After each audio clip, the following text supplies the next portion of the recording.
Good morning. Yeah, ఏమైనా updates చేసుకున్నారా? కొంచెం 1 వీక్ గ్యాప్ వచ్చింది కదా, చూసారా ఏమైనా ఇష్యూస్? ఓకే, సో మేజర్లీ మనకి ఏదైతే ఉంటుందో April 22న పహల్గామ్ అటాక్ జరిగింది కదా. సో 1 వీక్ నుంచి మొత్తం ఏ న్యూస్ పేపర్ చూసినా, ఏ ఆర్టికల్స్ చూసినా దానికి సంబంధించి కాన్సిక్వెన్సెస్ గురించి మనం చూసుకుంటున్నాం, అవునా? So first of all actually ఇలా జరగడం అనేది అందరూ బాధపడాల్సిన విషయం. ఎందుకు అంటే మోస్ట్లీ ఎప్పుడు ఏ వార్ జరిగినా లేదంటే ఏ అటాక్స్ జరిగినా అక్కడ డిఫెన్స్ పర్సనల్ మీద అట్లా ఓకే అంటే వాళ్ళ మీద జరగాలి అని నేను చెప్పను. బట్ ఏం జరుగుతుందంటే మనం అటాక్ చేయడం, వాళ్ళు అటాక్ చేయడం, ఇటువంటివి చూస్తూ ఉన్నాం. బట్ ఇప్పుడు ఏంటంటే సివిలియన్స్ మీద, లైక్ అది కూడా టూరిస్టుల మీద అటాక్ చేయడం జరిగింది. సో ఇక్కడ కొంతమంది లిటరల్లీ కొన్ని న్యూస్ పేపర్స్ కూడా ఎందుకంత బ్లండర్స్ రాస్తాయో తెలియదు కానీ అక్కడ మేజర్ స్టేట్మెంట్స్ ఆఫ్ హెడ్లైన్స్లో మిలిటెంట్స్ అటాక్ అని చెప్పేసి రాస్తున్నారు. సో చిన్న డిఫరెన్స్ ఉంది, మీరు అబ్జర్వ్ చేసుంటే మిలిటెంట్స్ కాదు, టెర్రరిస్ట్ అక్కడ. ఓకే, టెర్రరిస్ట్ అని ఒప్పుకోవడానికి కూడా కొన్ని న్యూస్ పేపర్స్ భయపడుతున్నాయి. ఓకే, సో ఈవెన్ అదేదో రీజనల్ న్యూస్ పేపర్ అని కూడా కాదు, మనం పేర్లు మాట్లాడకూడదు కానీ కొన్ని నేషనల్ న్యూస్ పేపర్సే మిలిటెంట్స్ అని చెప్పి హెడ్లైన్స్ ఇచ్చి తర్వాత వాటిని కవర్ చేసి ఇట్లా మిలిటెంట్స్ కాదు టెర్రరిస్ట్ అని నరేంద్ర మోడీ గారు అన్నారని చెప్పేసి కరెక్ట్ చేసినాయి. అక్కడ కూడా నరేంద్ర మోడీ గారు అన్నారని కరెక్ట్ చేశారు కానీ వాళ్ళు కరెక్ట్ చేయలేదు. ఓకే, సో చిన్న డిఫరెన్స్ చూడండి. What is the difference between a militant and a terrorist? ఏదైనా ఒక స్టేట్ ఇష్యూస్ మీద కానీ లేదంటే ఏదైనా ఒక పాలసీ మీద కానీ లేదా గవర్నమెంట్ మీద కానీ, ఓకే గవర్నమెంట్ పాలసీస్ నచ్చకో లేదంటే ఇప్పుడు కరప్షన్ యాక్టివిటీస్ వీటి వల్ల కానీ ఇట్లా ఎవరైనా లేదంటే కొంచెం ఈ గవర్నెన్స్ వల్ల అసంతృప్తి చెందిన వాళ్ళు ఇలా తిరుగుబాటు చేసి అక్కడ ఏమైనా స్ట్రైక్స్, అల్లర్లు లేదంటే ఇలా గవర్నమెంట్ మీద ఎవరైనా తిరుగుబాటు చేస్తే వాళ్ళని మనం మిలిటెంట్స్ అని చెప్పేసి పిలుస్తాం. టెర్రరిస్ట్ అంటే ఉగ్రవాదులు, అంటే నథింగ్ బట్ వాళ్ళకి ఎటువంటి ఎథిక్స్ అన్నట్టు ఏముండవు. అక్కడ అసలు అవసరం లేని వాళ్ళ మీద అటాక్ చేస్తూ ఉంటారు, ఇన్నోసెంట్ లైఫ్స్ పోతూ ఉంటాయి. ఇప్పుడు జరిగింది అదే. Majorly why the targeted Pahalgam? ఒక ఇష్యూ జరిగింది అంటే ఓకే మనం అక్కడ చూసుకోవాలి, అది జరిగి ఉండకూడదు. బట్ ప్రతిదాన్ని కూడా మనం అనలైజ్ చేసి చూసుకోవాలి. ఓకే, మనం అక్కడే స్ట్రక్ అయిపోలేం కదా. సో అనలైజ్ చేసి చూసుకోవాలి, ఎందుకు అక్కడే జరిగింది అటాక్, ఎందుకు అక్కడే ప్లాన్ చేశారు? Any ideas? దాని ద్వారా ఓకే ఆర్టికల్ 370 అక్కడ రిపీల్ అయింది కాబట్టి సో మళ్ళీ అక్కడే రైజ్ చేశారంటారు. ఓకే, ఇంకా చూడండి మనకేంటంటే ఇంతకుముందు ఆర్టికల్ 370 అబాలిష్ చేయడానికంటే ముందు, అంటే రిపీల్ చేయడానికంటే ముందు ఎలా ఉండేదంటే అదొక భయాందోళనమైన ప్రాంతం. ఓకే, కాశ్మీర్ అంటే అందరికీ కూడా రిమైనింగ్ రెస్ట్ ఆఫ్ ద ఇండియాకి మొత్తానికి కూడా ఒక టెర్రర్ అనమాట. ఓకే, సో ఎందుకు అంటే రీజన్ ఏంటి అంటే మనకి యాక్చువల్లీ ఆర్టికల్ 370 రిపీల్ అవ్వడానికంటే ముందు అంత నార్మలైజ్గా ఉండేది కాదు సిచ్యువేషన్, కొంచెం టెరిఫిక్గా ఉండేది. అక్కడికి వెళ్ళాలి అన్నా భయపడేవాళ్ళు, టూరిజం కోసమైనా దేనికైనా వెళ్ళాలన్నా ఏంటంటే ఒక స్పెషల్ పర్మిషన్స్ తీసుకోవడము, ఎందుకంటే అక్కడ స్పెషల్ స్టేటస్ ఉంది జమ్మూ కాశ్మీర్ ఆర్టికల్ 370 ఉండడం వల్ల. తర్వాత ఏం జరిగింది, ఆర్టికల్ 370 తీసేశారు, అంటే రిపీల్ చేశారు. రిపీల్ చేసిన తర్వాత అక్కడ ఏమైనా ప్రొటెస్ట్లు జరగలేదా అంటే జరిగినాయి, చాలా ప్రొటెస్ట్ జరిగింది. ఓకే, అక్కడ ఉన్న ఎవరైతే ఉంటారో అక్కడ సివిలియన్స్ నుంచి చాలా ప్రొటెస్ట్ జరిగింది. అండ్ మేజర్లీ చూసుకుంటే అప్పుడు యూనియన్ గవర్నమెంట్ కూడా చాలా స్ట్రిక్ట్గా వ్యవహరించింది. ఎందుకు చెప్తున్నాను అంటే అన్ని ప్రొటెస్ట్ జరిగినప్పుడు ఏం చేశారు, అక్కడ రైట్ టు ఇంటర్నెట్ అనేది లేదు వాళ్ళకి. అంటే even nearly 1.5 year internet services లేకుండా పోయినాయి జమ్మూ కాశ్మీర్. ఏదైతే ఈ పాక్ ఆక్యుపైడ్ కాశ్మీర్ పరిసర ప్రాంతాలు ఎక్కడైతే ఎక్కువగా అల్లర్లు జరుగుతున్నాయో, ఎక్కడైతే టెర్రరిజం పీక్స్ లెవెల్లో ఉంటుందో అలాంటి చోట్ల ఇంటర్నెట్ సర్వీసెస్ కూడా నిలిపివేశారు. ఎందుకు చెప్పండి? కమ్యూనికేషన్ తగ్గితే సగం డిస్ప్యూట్స్ అనేవి తగ్గుతాయి, ప్లానింగ్స్ అనేవి తగ్గుతాయి. మరి ఇక్కడ ఆర్మీడ్ పర్సనల్స్ ఎలా మేడం కమ్యూనికేషన్ అంటే వాళ్ళకి శాటిలైట్ ఫోన్స్ ఉంటాయి, అవునా? సో ఇట్లా తర్వాత ఏమైంది అంటే కొంచెం సద్దుమణిగింది, తర్వాత అంతా నార్మలైజ్ అయిపోతుంది. అక్కడ మళ్ళీ మన ఇండియన్ ఫ్లాగ్ని ఎగరవేయడం. తర్వాత చూసుకుంటే మనకి రీసెంట్గా ఎలక్షన్స్ కూడా కండక్ట్ చేశారు జమ్మూ కాశ్మీర్లో, అవునా? జమ్మూ కాశ్మీర్లో 2019లో ఆర్టికల్ 370 రిపీల్ అయినా అప్పటి నుంచి ఇప్పటి వరకు ఎలక్షన్స్ పెట్టలేదు. 2024లో పెట్టారు. ఎందుకు? డీలిమిటేషన్, నియోజకవర్గాల పునర్విభజన జరగల. రీసెంట్గా 2024లో కంప్లీట్ అయింది. పీఓకే కాకుండా, పాక్ ఆక్యుపైడ్ కాశ్మీర్ కాకుండా 90 నియోజకవర్గాలకి ఎలక్షన్స్ కండక్ట్ చేశారు. అక్కడ గవర్నమెంట్ ఫామ్ అయింది. ఇట్లా అంతా ఎలా అయిపోతుంది, నార్మలైజ్ అయిపోయింది, రెస్ట్ ఆఫ్ ద ఇండియా లాగా నార్మలైజ్ అయిపోయింది సిచ్యువేషన్ అంతా. అండ్ వెరీ ఇంపార్టెంట్, రీసెంట్గా సుబ్రహ్మణ్యం జయశంకర్ గారు ఒక 1.5 month బ్యాక్ అట్లా పాకిస్తానీ జర్నలిస్ట్ ఒక అడిగిన క్వశ్చన్కి ఆయన ఏమని ఆన్సర్ చెప్పారు అంటే, చూడండి అన్నీ లింక్ చేసుకోండి, వెనక జరిగినవి అన్నీ. ఒక కాన్సిక్వెన్స్ జరిగింది అంటే ఏదో ఆషామాషిగా జరగదు, దానికి ఎంతో ప్లానింగ్ ఉంటుంది, అవునా? సో సుబ్రహ్మణ్యం జయశంకర్ గారు ఏం చేశారు అంటే, ఆయన ఒక పాకిస్తానీ జర్నలిస్ట్ అడిగిన క్వశ్చన్కి ఆన్సర్ చెప్పారు. పాకిస్తాన్ జర్నలిస్ట్ ఎందుకు అడిగారు అంటే, ఏంది ట్రిక్కీ క్వశ్చన్లో పెడదాం అన్నట్టు, okay what about article 370 repealation and PoK something దాని గురించి అడిగితే ఈయన ఏమన్నారంటే, ఎలా అయితే ఆర్టికల్ 370 రిపీల్ చేశామో అదేవిధంగా త్వరలోనే పీఓకే కూడా కంప్లీట్ ఇండియా ఎక్వైర్ చేసుకుంటుంది, దానికి పెద్ద టైం పట్టదు, ఆల్రెడీ అదే ప్రాసెస్లో ఉన్నామని చెప్పారు. కౌంటర్ ఇచ్చారనమాట వాళ్ళకి. ఓకే, సో వాళ్ళు ఇండియాని మెలికబెడదాం ఇంటర్నేషనల్ ఇంటర్నేషనల్ వెబ్సైట్ కింద, ఇంటర్నేషనల్ అందరూ చూస్తారు కదా మరి, సో ఇలా ఒక మెలిక పెడదాం, ఈయన ఏం మాట్లాడతారు చూద్దాం అన్నట్టు వాళ్ళు చేస్తే ఈయన కౌంటర్ ఇచ్చారు వాళ్ళకి. ఎలా అయితే ఆర్టికల్ 370 చేసామో, ఎలా అయితే ఎలక్షన్స్ కండక్ట్ చేసామో అదేవిధంగా నార్మలైజ్ చేస్తాము, అదేవిధంగా పీఓకే కూడా మేము ఎక్వైర్ చేసుకుంటాం, దానికి ఎక్కువ టైం పట్టదు అని చెప్పేసి కౌంటర్ ఇచ్చారు. తర్వాత ఇంకా పీక్స్కి వెళ్ళిపోయినాయి సిచ్యువేషన్స్. అండ్ లిటరల్లీ మనం అనలైజ్ చేసుకుని చూసుకుంటే బిఫోర్ లాస్ట్ మంత్లో లేదంటే ఒక 15 days బిఫోర్ ఈ ఇజ్రాయెల్కి సంబంధించిన హమాస్ వాళ్ళు ఉన్నారు కదా, అంటే ఇజ్రాయెల్ వాళ్ళని నేను అన్నాను, హమాస్ మిలిటెంట్స్ ఉన్నారు చూడండి, మనం చూసాం ఫస్ట్ నుంచి ఇజ్రాయెల్ పాలెస్టైన్ వార్. ఈ హమాస్ మిలిటెంట్స్ కూడా ఇక్కడికి వచ్చి వెళ్ళారు, ఓకేనా? ఓకే, ఈ పాకిస్తాన్ ఈ ఏరియాకి వచ్చి వెళ్ళారు. సో ఇవన్నీ మనం చూసుకుంటే ఎలా లింక్ చేసుకోవాలంటే, ఇది ఏమీ ఇప్పటికిప్పుడు చేసింది కాదు, ప్రీ ప్లాన్డ్ ఉంది మొత్తం. అండ్ వెరీ వెరీ ఇంపార్టెంట్, ఈ ఏరియానే టార్గెట్ చేయడానికి ఇంపార్టెన్స్ ఏంటి అంటే, Pahalgam is a major tourist destination.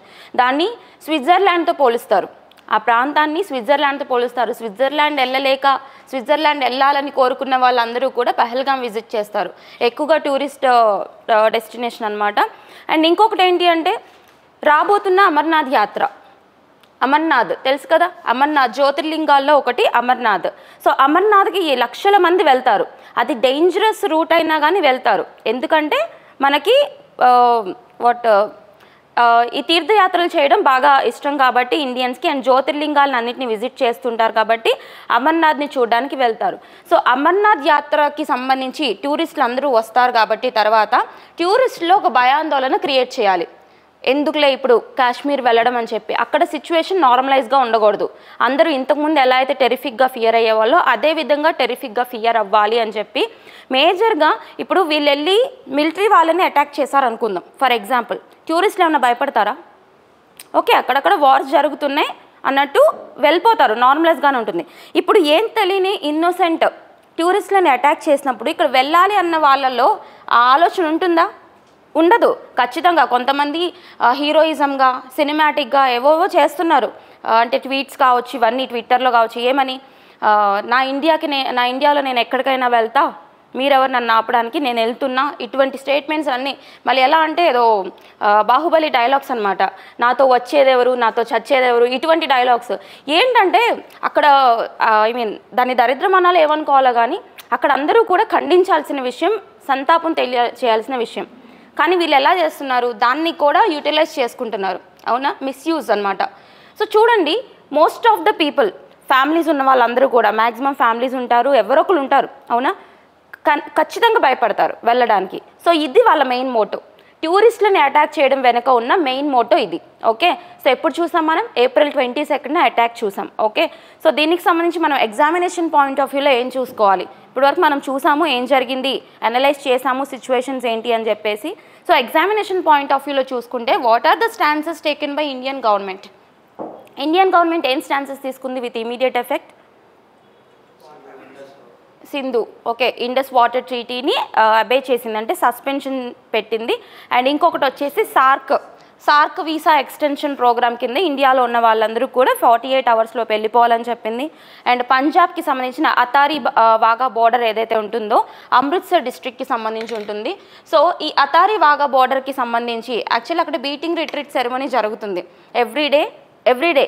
ఎటువంటి సిచ్యువేషన్స్ ఉన్నప్పటికీ కూడా కొంచెం హోల్లో పెడతారు, కానీ అక్కడ దాన్ని కంప్లీట్గా క్లోజ్ చేయడం అనేది జరగదు. ఇప్పుడు దాన్ని క్లోజ్ చేశారు, అతారీ వాగా బోర్డర్ని కూడా క్లోజ్ చేశారు. తర్వాత చూసుకుంటే మనకి ఇక్కడ డిప్లొమాట్స్ ఎవరైతే ఉంటారో అంటే ఈ మన డిప్లొమాట్స్ అక్కడ ఉంటారు, అక్కడ డిప్లొమాట్స్ ఇక్కడ ఉంటారు కదా. సో మన డిప్లొమాట్స్ని మనం వెనక్కి పిలిచేసాము. అండ్ వాళ్ళ డిప్లొమాట్స్ కావచ్చు, వాళ్ళ యొక్క మిలిటరీ అడ్వైజర్స్, వాళ్ళకి సంబంధించిన మిలిటరీ అడ్వైజర్స్ కూడా ఇక్కడ ఉంటారండి. ఓకేనా. సో వీళ్ళందరినీ కూడా పర్సోనా నాన్ గ్రేటా కింద డిక్లేర్ చేశారు. ఏంటది persona non grata? 1 second.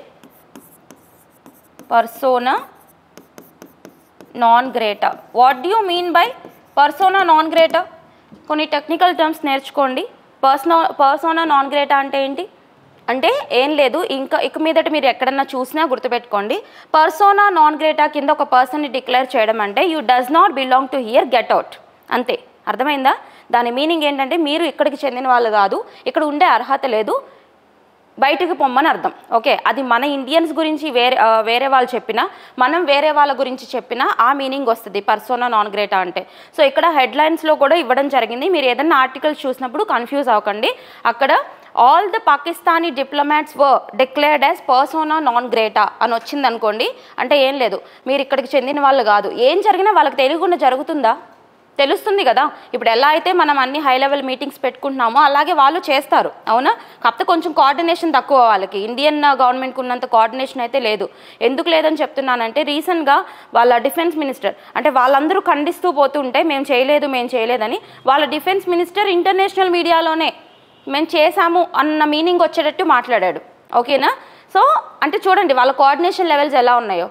So గుర్తుపెట్టుకోండి, పర్సోనా నాన్ గ్రేటా అనేది టెక్నికల్ టర్మ్ అనమాట. అండ్ ఒక క్వశ్చన్, అంటే మేజర్లీ తెలుగు మీడియం వాళ్ళు ఉన్నారు కదా, ఇంగ్లీష్ స్లైడ్స్ పెట్టడం వల్ల ఏమైనా ప్రాబ్లం అవుతుందా? అవునా. సో తెలుగు పెట్టాలా, తెలుగులో చూపించాలా?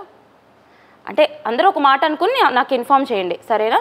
నేను ఇంగ్లీష్ స్లైడ్స్ పెట్టడానికి మెయిన్ ఉద్దేశం ఏంటి అంటే you will come to know మనం ఎక్కడి నుంచి తీసుకుంటున్నాం, ఓకే, ఏ సోర్సెస్ కవర్ చేసుకుంటున్నాం అనేది మీకు కూడా అర్థమవుతుందని చెప్పేసి ఇంగ్లీష్ స్లైడ్స్ పెడుతున్నాను. ఒకసారి మీరు మీ ఫ్రెండ్స్తో అందరితో డిస్కస్ చేసుకొని నాకు ఇన్ఫామ్ చేయించండి సార్ వాళ్ళతో, ఓకేనా. సో దాన్ని బట్టి మనం ఇంగ్లీష్లో స్లైడ్స్ పెట్టుకోవాలా. At the end of the day English పెట్టినా తెలుగు పెట్టినా మనం తెలుగులోనే ఎక్స్ప్లెయిన్ చేసుకుంటాం, ఓకేనా. సో బట్ అది కూడా ఏదన్నా ప్రాబ్లం అవుతుంది అనుకుంటే చెప్పండి, తెలుగు కన్వర్షన్ పెట్టిద్దాం, ఓకేనా. ఆర్టికల్స్ అయితే మనం అట్లా న్యూస్ పేపర్ ఆర్టికల్స్ తెలుగులో పెట్టడానికి అవ్వదు, ఎందుకంటే అవన్నీ నేషనల్ న్యూస్ పేపర్స్ కాబట్టి ఓకే మనం కన్వర్ట్ చేసే పెట్టుకోవాలి, ఓకేనా. సో ఒకసారి మీరు అందరూ కూడా కోఆర్డినేట్ అయ్యి నాకు చెప్పండి, ఎందుకంటే ఒక్కొక్కరు చెప్తే నాకు అర్థం కాదు, అంతే కదా. స్టూడెంట్స్ అందరూ ఒకటే, సో అందరు ఒపీనియన్స్ మనం వాల్యూ ఇవ్వాలి. సో మీరు డిస్కస్ చేసుకొని మెజారిటీ ఏది బెనిఫిట్ అవుతుందో అది చెప్పండి, ఓకేనా. సో ఇట్లా మనకి 5 ఏవైతే ఉన్నాయో 5 స్టాన్సెస్ తీసుకున్నారు. వీటికి సంబంధించి ఫస్ట్ వన్ వచ్చేసి ఇండస్ వాటర్ ట్రీటీ, సింధు నదీ జలాల ఒప్పందం 1960లో సైన్ చేయబడింది. ఎప్పుడు? 1960, 1960. 1960 నోట్ చేయండి. ఇండస్ వాటర్ ట్రీటీ ఎప్పుడు సైన్ చేశారని అడగొచ్చు. 1960లో సైన్ చేయడం జరిగింది, ఓకేనా. సో 1960లో సైన్ చేశారు. అండ్ ఇక్కడ చూసుకుంటే మేజర్లీ మన ఇండియాకి సంబంధించిన ఏ రివర్స్ చూస్తాం? సింధు రివరే, దానికి సంబంధించి ట్రిబ్యూటరీస్ ఉన్నాయి కదా. Actually what is Indus water treaty అంటే మనకి ఇక్కడ east flowing reverse, west flowing reverse అని ఉంటాయి, ఓకేనా. సో మీకు మ్యాప్ పెట్టలేదు అనుకుంటా, ఓకే. సో నో ప్రాబ్లం, నేను మళ్ళీ మీకు చూపిస్తాను మ్యాప్. సో ఇక్కడ చూడండి, east flowing reverse, west flowing reverse అంటే తూర్పు సైడ్ ఫ్లో అయ్యే ఉంటాయి, అంటే తూర్పు నుంచి వెళ్తాయి అనమాట ఇట్లా, ఓకే. తర్వాత వెస్ట్ ఫ్లోయింగ్ రివర్స్ అంటే ఇక్కడ డైరెక్ట్గా నార్త్ వెస్ట్రన్ ప్రావిన్స్లోకి వెళ్ళిపోతాయి, వాయువ్య భారతదేశం వైపు. సో ఇక్కడ చూసుకుంటే ఈస్ట్ ఫ్లోయింగ్ రివర్స్లో రావి ఇక్కడ రాసుకోండి, ఈస్ట్ ఫ్లోయింగ్ అంటే తూర్పు సైడ్ వెళ్ళేవేంటి. సో ఇది మేజర్ టాపిక్ అండి, ఖచ్చితంగా వీటి నుంచి వస్తాయి. సార్క్ గురించి రావచ్చు, ఇండస్ వాటర్ ట్రీటీ గురించి రావచ్చు. సో మనం ఏదైతే హైలైట్ అవుతున్నాయో చూసుకోవాలి కదా. రావి, బీస్, సట్లెజ్, రావి, బీస్, సట్లెజ్. ఇక్కడ వచ్చేసి ఇండస్, మేజర్గా ఇండస్. సో ఇవన్నీ కూడా దీంట్లో ఇండస్లో ట్రిబ్యూటరీసే, బట్ ఇది మేజర్ షేర్ వచ్చేసి ఇండస్ వెళ్ళిపోతుంది. సో ఇండస్ కావచ్చు, తర్వాత చీనాబ్, జీలం, ఓకే. చిన్న డిఫరెన్స్ ఇక్కడ ఏంటి అంటే ఇండస్ వాటర్ ట్రీటీ అంటే ఈ ఈస్ట్ ఫ్లోయింగ్ రివర్స్ ఉన్నాయి కదా, వీటి మీద ఇండియన్ గవర్నమెంట్కి కంప్లీట్ పవర్స్ ఉంటాయి. అంటే అక్కడ మనం పవర్ ప్రాజెక్ట్స్ బిల్డ్ చేసుకోవడమే కాదు, హైడ్రో పవర్ ప్రాజెక్ట్స్ బిల్డ్ చేసుకుని ఎలక్ట్రిసిటీ కోసం యూజ్ చేసుకోవడమే కాదు, అండ్ ఆ వాటర్ని మనం అగ్రికల్చర్కి వాడుకోవచ్చు, డ్రింకింగ్ వాటర్ కింద వాడుకోవచ్చు, దేనికైనా వాడుకోవచ్చు. We have the complete sovereignty over east flowing reverse. But west flowing reverse ఏంటి అంటే మనం వాళ్ళకి వదిలితేనే వాళ్ళకి వెళ్ళినాయి, అర్థమైందా? ఇప్పుడు ఇవి వెళ్తున్నాయి, సో మనం అక్కడ రెస్ట్రిక్ట్ చేస్తే ఆగిపోతాయి. ఇప్పుడు మనం చేసింది అదే. బట్ మనం ఎందుకు వదిలాము అంటే హ్యుమానిటేరియన్. ఓకే, సో ఈ హ్యుమానిటేరియన్ అసిస్టెన్స్ కోసం మనం ఇండస్ వాటర్ ట్రీటీ సైన్ చేసుకున్నాం. బట్ అది మనం చేసుకున్న అప్పట్లో పెద్ద బ్లండర్ అని చెప్పేసి తర్వాత చాలాసార్లు బాధపడ్డాం. బట్ ఎప్పుడూ కూడా దాన్ని క్యాన్సిల్ చేసుకునేంత పరిణామాలు మనం తీసుకోవాలి. ఎందుకు అంటే ప్రతిసారి ఇంటర్నేషనల్గా ఎలా ఉండింది అంటే, ఇప్పుడు ఫర్ ఎగ్జాంపుల్ చూడండి, వాళ్ళకి ఎలా ఇచ్చారు అంటే వాళ్ళకి మొత్తం ఫ్రీగా ఉంచేశారు, 2 చేతులు ఫ్రీగా ఉంచేసి వదిలేశారు, వాళ్ళకి నచ్చినట్టు వాళ్ళు చేస్తున్నారు. మనకి ఎలా ఉంది అంటే మనది ఒక ప్రెస్టీజియస్ కంట్రీ ఎంతైనా. ఇండియా అంటే అప్పటి నుంచి ఎలా క్రియేట్ చేశారు, ఇండియా అంటే పీస్, శాంతి శాంతి శాంతి అనుకుంటూ చేశారు, అవునా? సో అలానే ఒక ఇమేజ్ క్రియేట్ అయింది మనకి, మనం అందరికీ హెల్ప్ చేస్తామన్నట్టు. ఓకే, మనకి మైత్రి, సాగర్ మైత్రి అని చెప్పేసి, సాగర్ ఇనిషియేటివ్ అని చెప్పేసి ఇటువంటివన్నీ చూసాం మనం. ఈవెన్ కోవిడ్ టైంలో కూడా మనం అన్ని దేశాలకి, చాలా వరకు చిన్న చిన్న దేశాలందరికీ వ్యాక్సిన్ పంపించారు, మెడికల్ ఎయిడ్స్ పంపించారు, అన్నీ పంపించారు, అవునా? ఇప్పుడంతా ఎలా ఉండిపోయిందంటే ఇంటర్నేషనల్ ఇమేజ్, మనం ఏది కూడా వాళ్ళు ఎంత దిగజారిపోయి ప్రవర్తించినా మనం ఇలా చేయలేకపోయాం. ఓకే, కానీ ఇప్పుడు పరిస్థితి వేరు. వాళ్ళు సివిలియన్స్ని అటాక్ చేయడంతో మొత్తం ఇంటర్నేషనల్గా మనకే సపోర్ట్ ఉంది. ఈవెన్ యుఎన్ఎస్సీలో కూడా రీసెంట్గా తీర్మానం, 1 day బ్యాక్ యుఎన్ఎస్సీలో తీర్మానం పెట్టారు. యునైటెడ్ నేషన్ సెక్యూరిటీ కౌన్సిల్, మీకు చెప్పాను నేను, గుర్తుందా? ఐక్యరాజ్య సమితి భద్రతా మండలి గురించి P5 కంట్రీస్ ఉంటాయి, 5 permanent countries, 10 non permanent countries అని మనం చెప్పుకున్నాం ఇంటర్నేషనల్లో.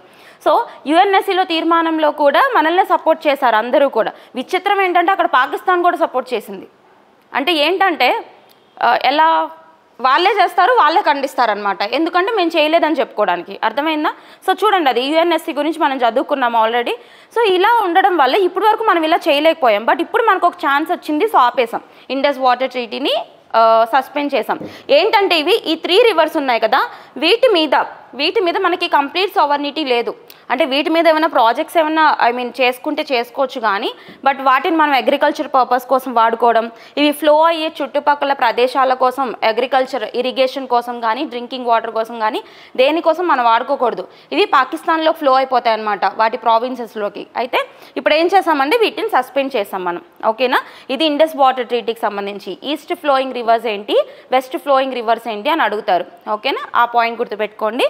నెక్స్ట్, ఈ అతారీ వాగా బోర్డర్ ఏం లేదు, ఇది ఎక్కడ ఉంటుంది? పంజాబ్కి సంబంధించి ఉంటుందండి. పంజాబ్లోని అమృత్సర్ డిస్ట్రిక్ట్. ఓకే, ఆ బార్డర్ని క్లోజ్ చేశారు ఇప్పుడు. అక్కడ మనకి ఎగ్జామినేషన్ పాయింట్ ఆఫ్ వ్యూలో ఏమి అంత వచ్చేవి ఏమి ఉండవు.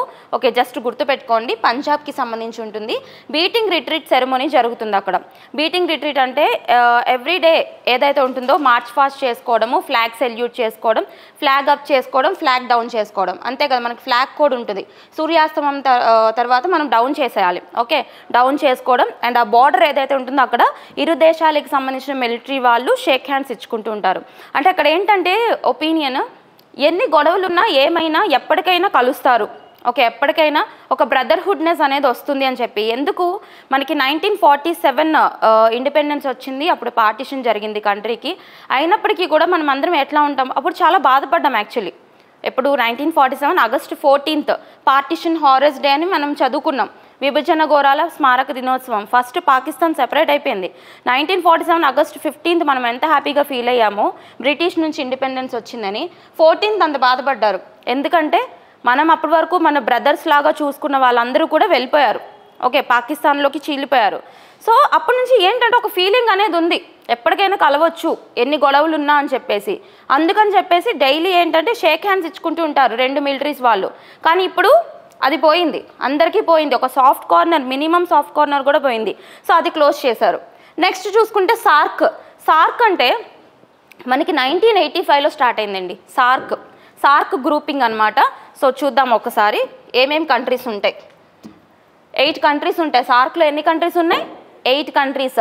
South Asian regional cooperation grouping అంటారు, ఓకేనా? South Asian regional cooperation grouping అంటే సార్క్ అనమాట. అందులో ఎన్ని కంట్రీస్ ఉన్నాయి అంటే 8 కంట్రీస్ ఉంటాయి. ఎప్పుడు స్టార్ట్ అయింది అంటే 1985లో స్టార్ట్ అయింది. ఎప్పుడు? 1985. మీకు ఇంటర్నేషనల్ గ్రూపింగ్స్ అన్నీ మనం టైం వచ్చినప్పుడల్లా కవర్ చేసుకుంటూ ఉన్నాము. అదేవిధంగా మీరు కూడా ఒకటి చదివిన తర్వాత అది మాత్రమే చదువుకోవద్దు. ప్రీవియస్గా మనం ఏమేమి చదువుకున్నామో అవన్నీ ఒకసారి రివైజ్ చేసుకోండి. సో ఫర్ ఎగ్జాంపుల్ మనం బిమ్స్టెక్ గురించి చూసుకున్నాం. ఏషియన్ గ్రూపింగ్ గురించి చూసాం, G20 గురించి చదువుకున్నాం, క్వాడ్ గురించి చెప్పుకున్నాం. ఇట్లా అవన్నీ కూడా ఒకసారి రివైజ్ చేయాలి మీరు. ఓకే, ఒక్కొక్కటి న్యూస్లో వస్తూ ఉంటుంది. మనం ఏదైతే కొన్ని ఓకే మైనర్గా ఉన్నాయి తర్వాత చూద్దామని ఏదైతే పక్కన పెట్టామో మీరు అబ్జర్వ్ చేస్తే అవన్నీ న్యూస్లో వస్తున్నాయి. ఇప్పుడు మీకు అంతెందుకు, మీకు స్టార్టింగ్ క్లాస్లో మేజర్ గ్రూపింగ్స్ అన్నీ నేను చెప్పాను మీకు. G20 అని, G7 అని చెప్పేసి, బ్రిక్స్ అని చెప్పేసి ఇవన్నీ చెప్పా. తర్వాత ఏమైంది, నేను కూడా ఉన్నా అని చెప్పేసి బిమ్స్టెక్ గుర్తు తెచ్చింది, వార్తల్లోకి వచ్చి బిమ్స్టెక్ సమ్మిట్ జరిగింది కాబట్టి దాన్ని చదువుకున్నాం మనం. మళ్ళీ ఇప్పుడు సార్క్ గురించి మనం తర్వాత చూద్దామని ఊరుకున్నాం. ఇప్పుడు సార్క్ మళ్ళీ వార్తల్లోకి వచ్చింది కాబట్టి చూడండి, ఇవన్నీ మనకి నేచర్ ఇస్తున్న హింట్స్ అనమాట, ఖచ్చితంగా వస్తాయి ఎగ్జామ్లో. ఓకే, సో సార్క్కి సంబంధించి ఎన్ని కంట్రీస్? 8 కంట్రీస్ ఉన్నాయి. ఇందులో ఆఫ్ఘనిస్తాన్, భూటాన్, మాల్దీవ్స్, పాకిస్తాన్, బంగ్లాదేశ్, ఇండియా, నేపాల్, శ్రీలంక. సో దీని కింద ఏదైతే ఉంటుందో ఈ సార్క్ కింద ఉన్న కంట్రీస్ ఏవైతే ఉంటాయో వీటికి సంబంధించి వీసా ఎక్స్టెన్షన్ ప్రోగ్రామ్ 1992లో స్టార్ట్ చేశారు. సార్క్ ఎప్పుడు స్టార్ట్ అయింది? యాక్చువల్లీ 1985. ఓకే, తర్వాత ఈ కంట్రీస్కి సంబంధించి స్పెషల్ వీసాస్ అనమాట, అంటే ఈ కంట్రీ నేషనల్స్కి సంబంధించి సార్క్ వీసా అని చెప్పేసి ఉంటుంది. అది ఎప్పుడు స్టార్ట్ చేశారు? SAARC visa extension scheme 1992. So గుర్తుపెట్టుకోండి, ఆ పాయింట్ రాసుకోండి, దాని గురించి అడగొచ్చు.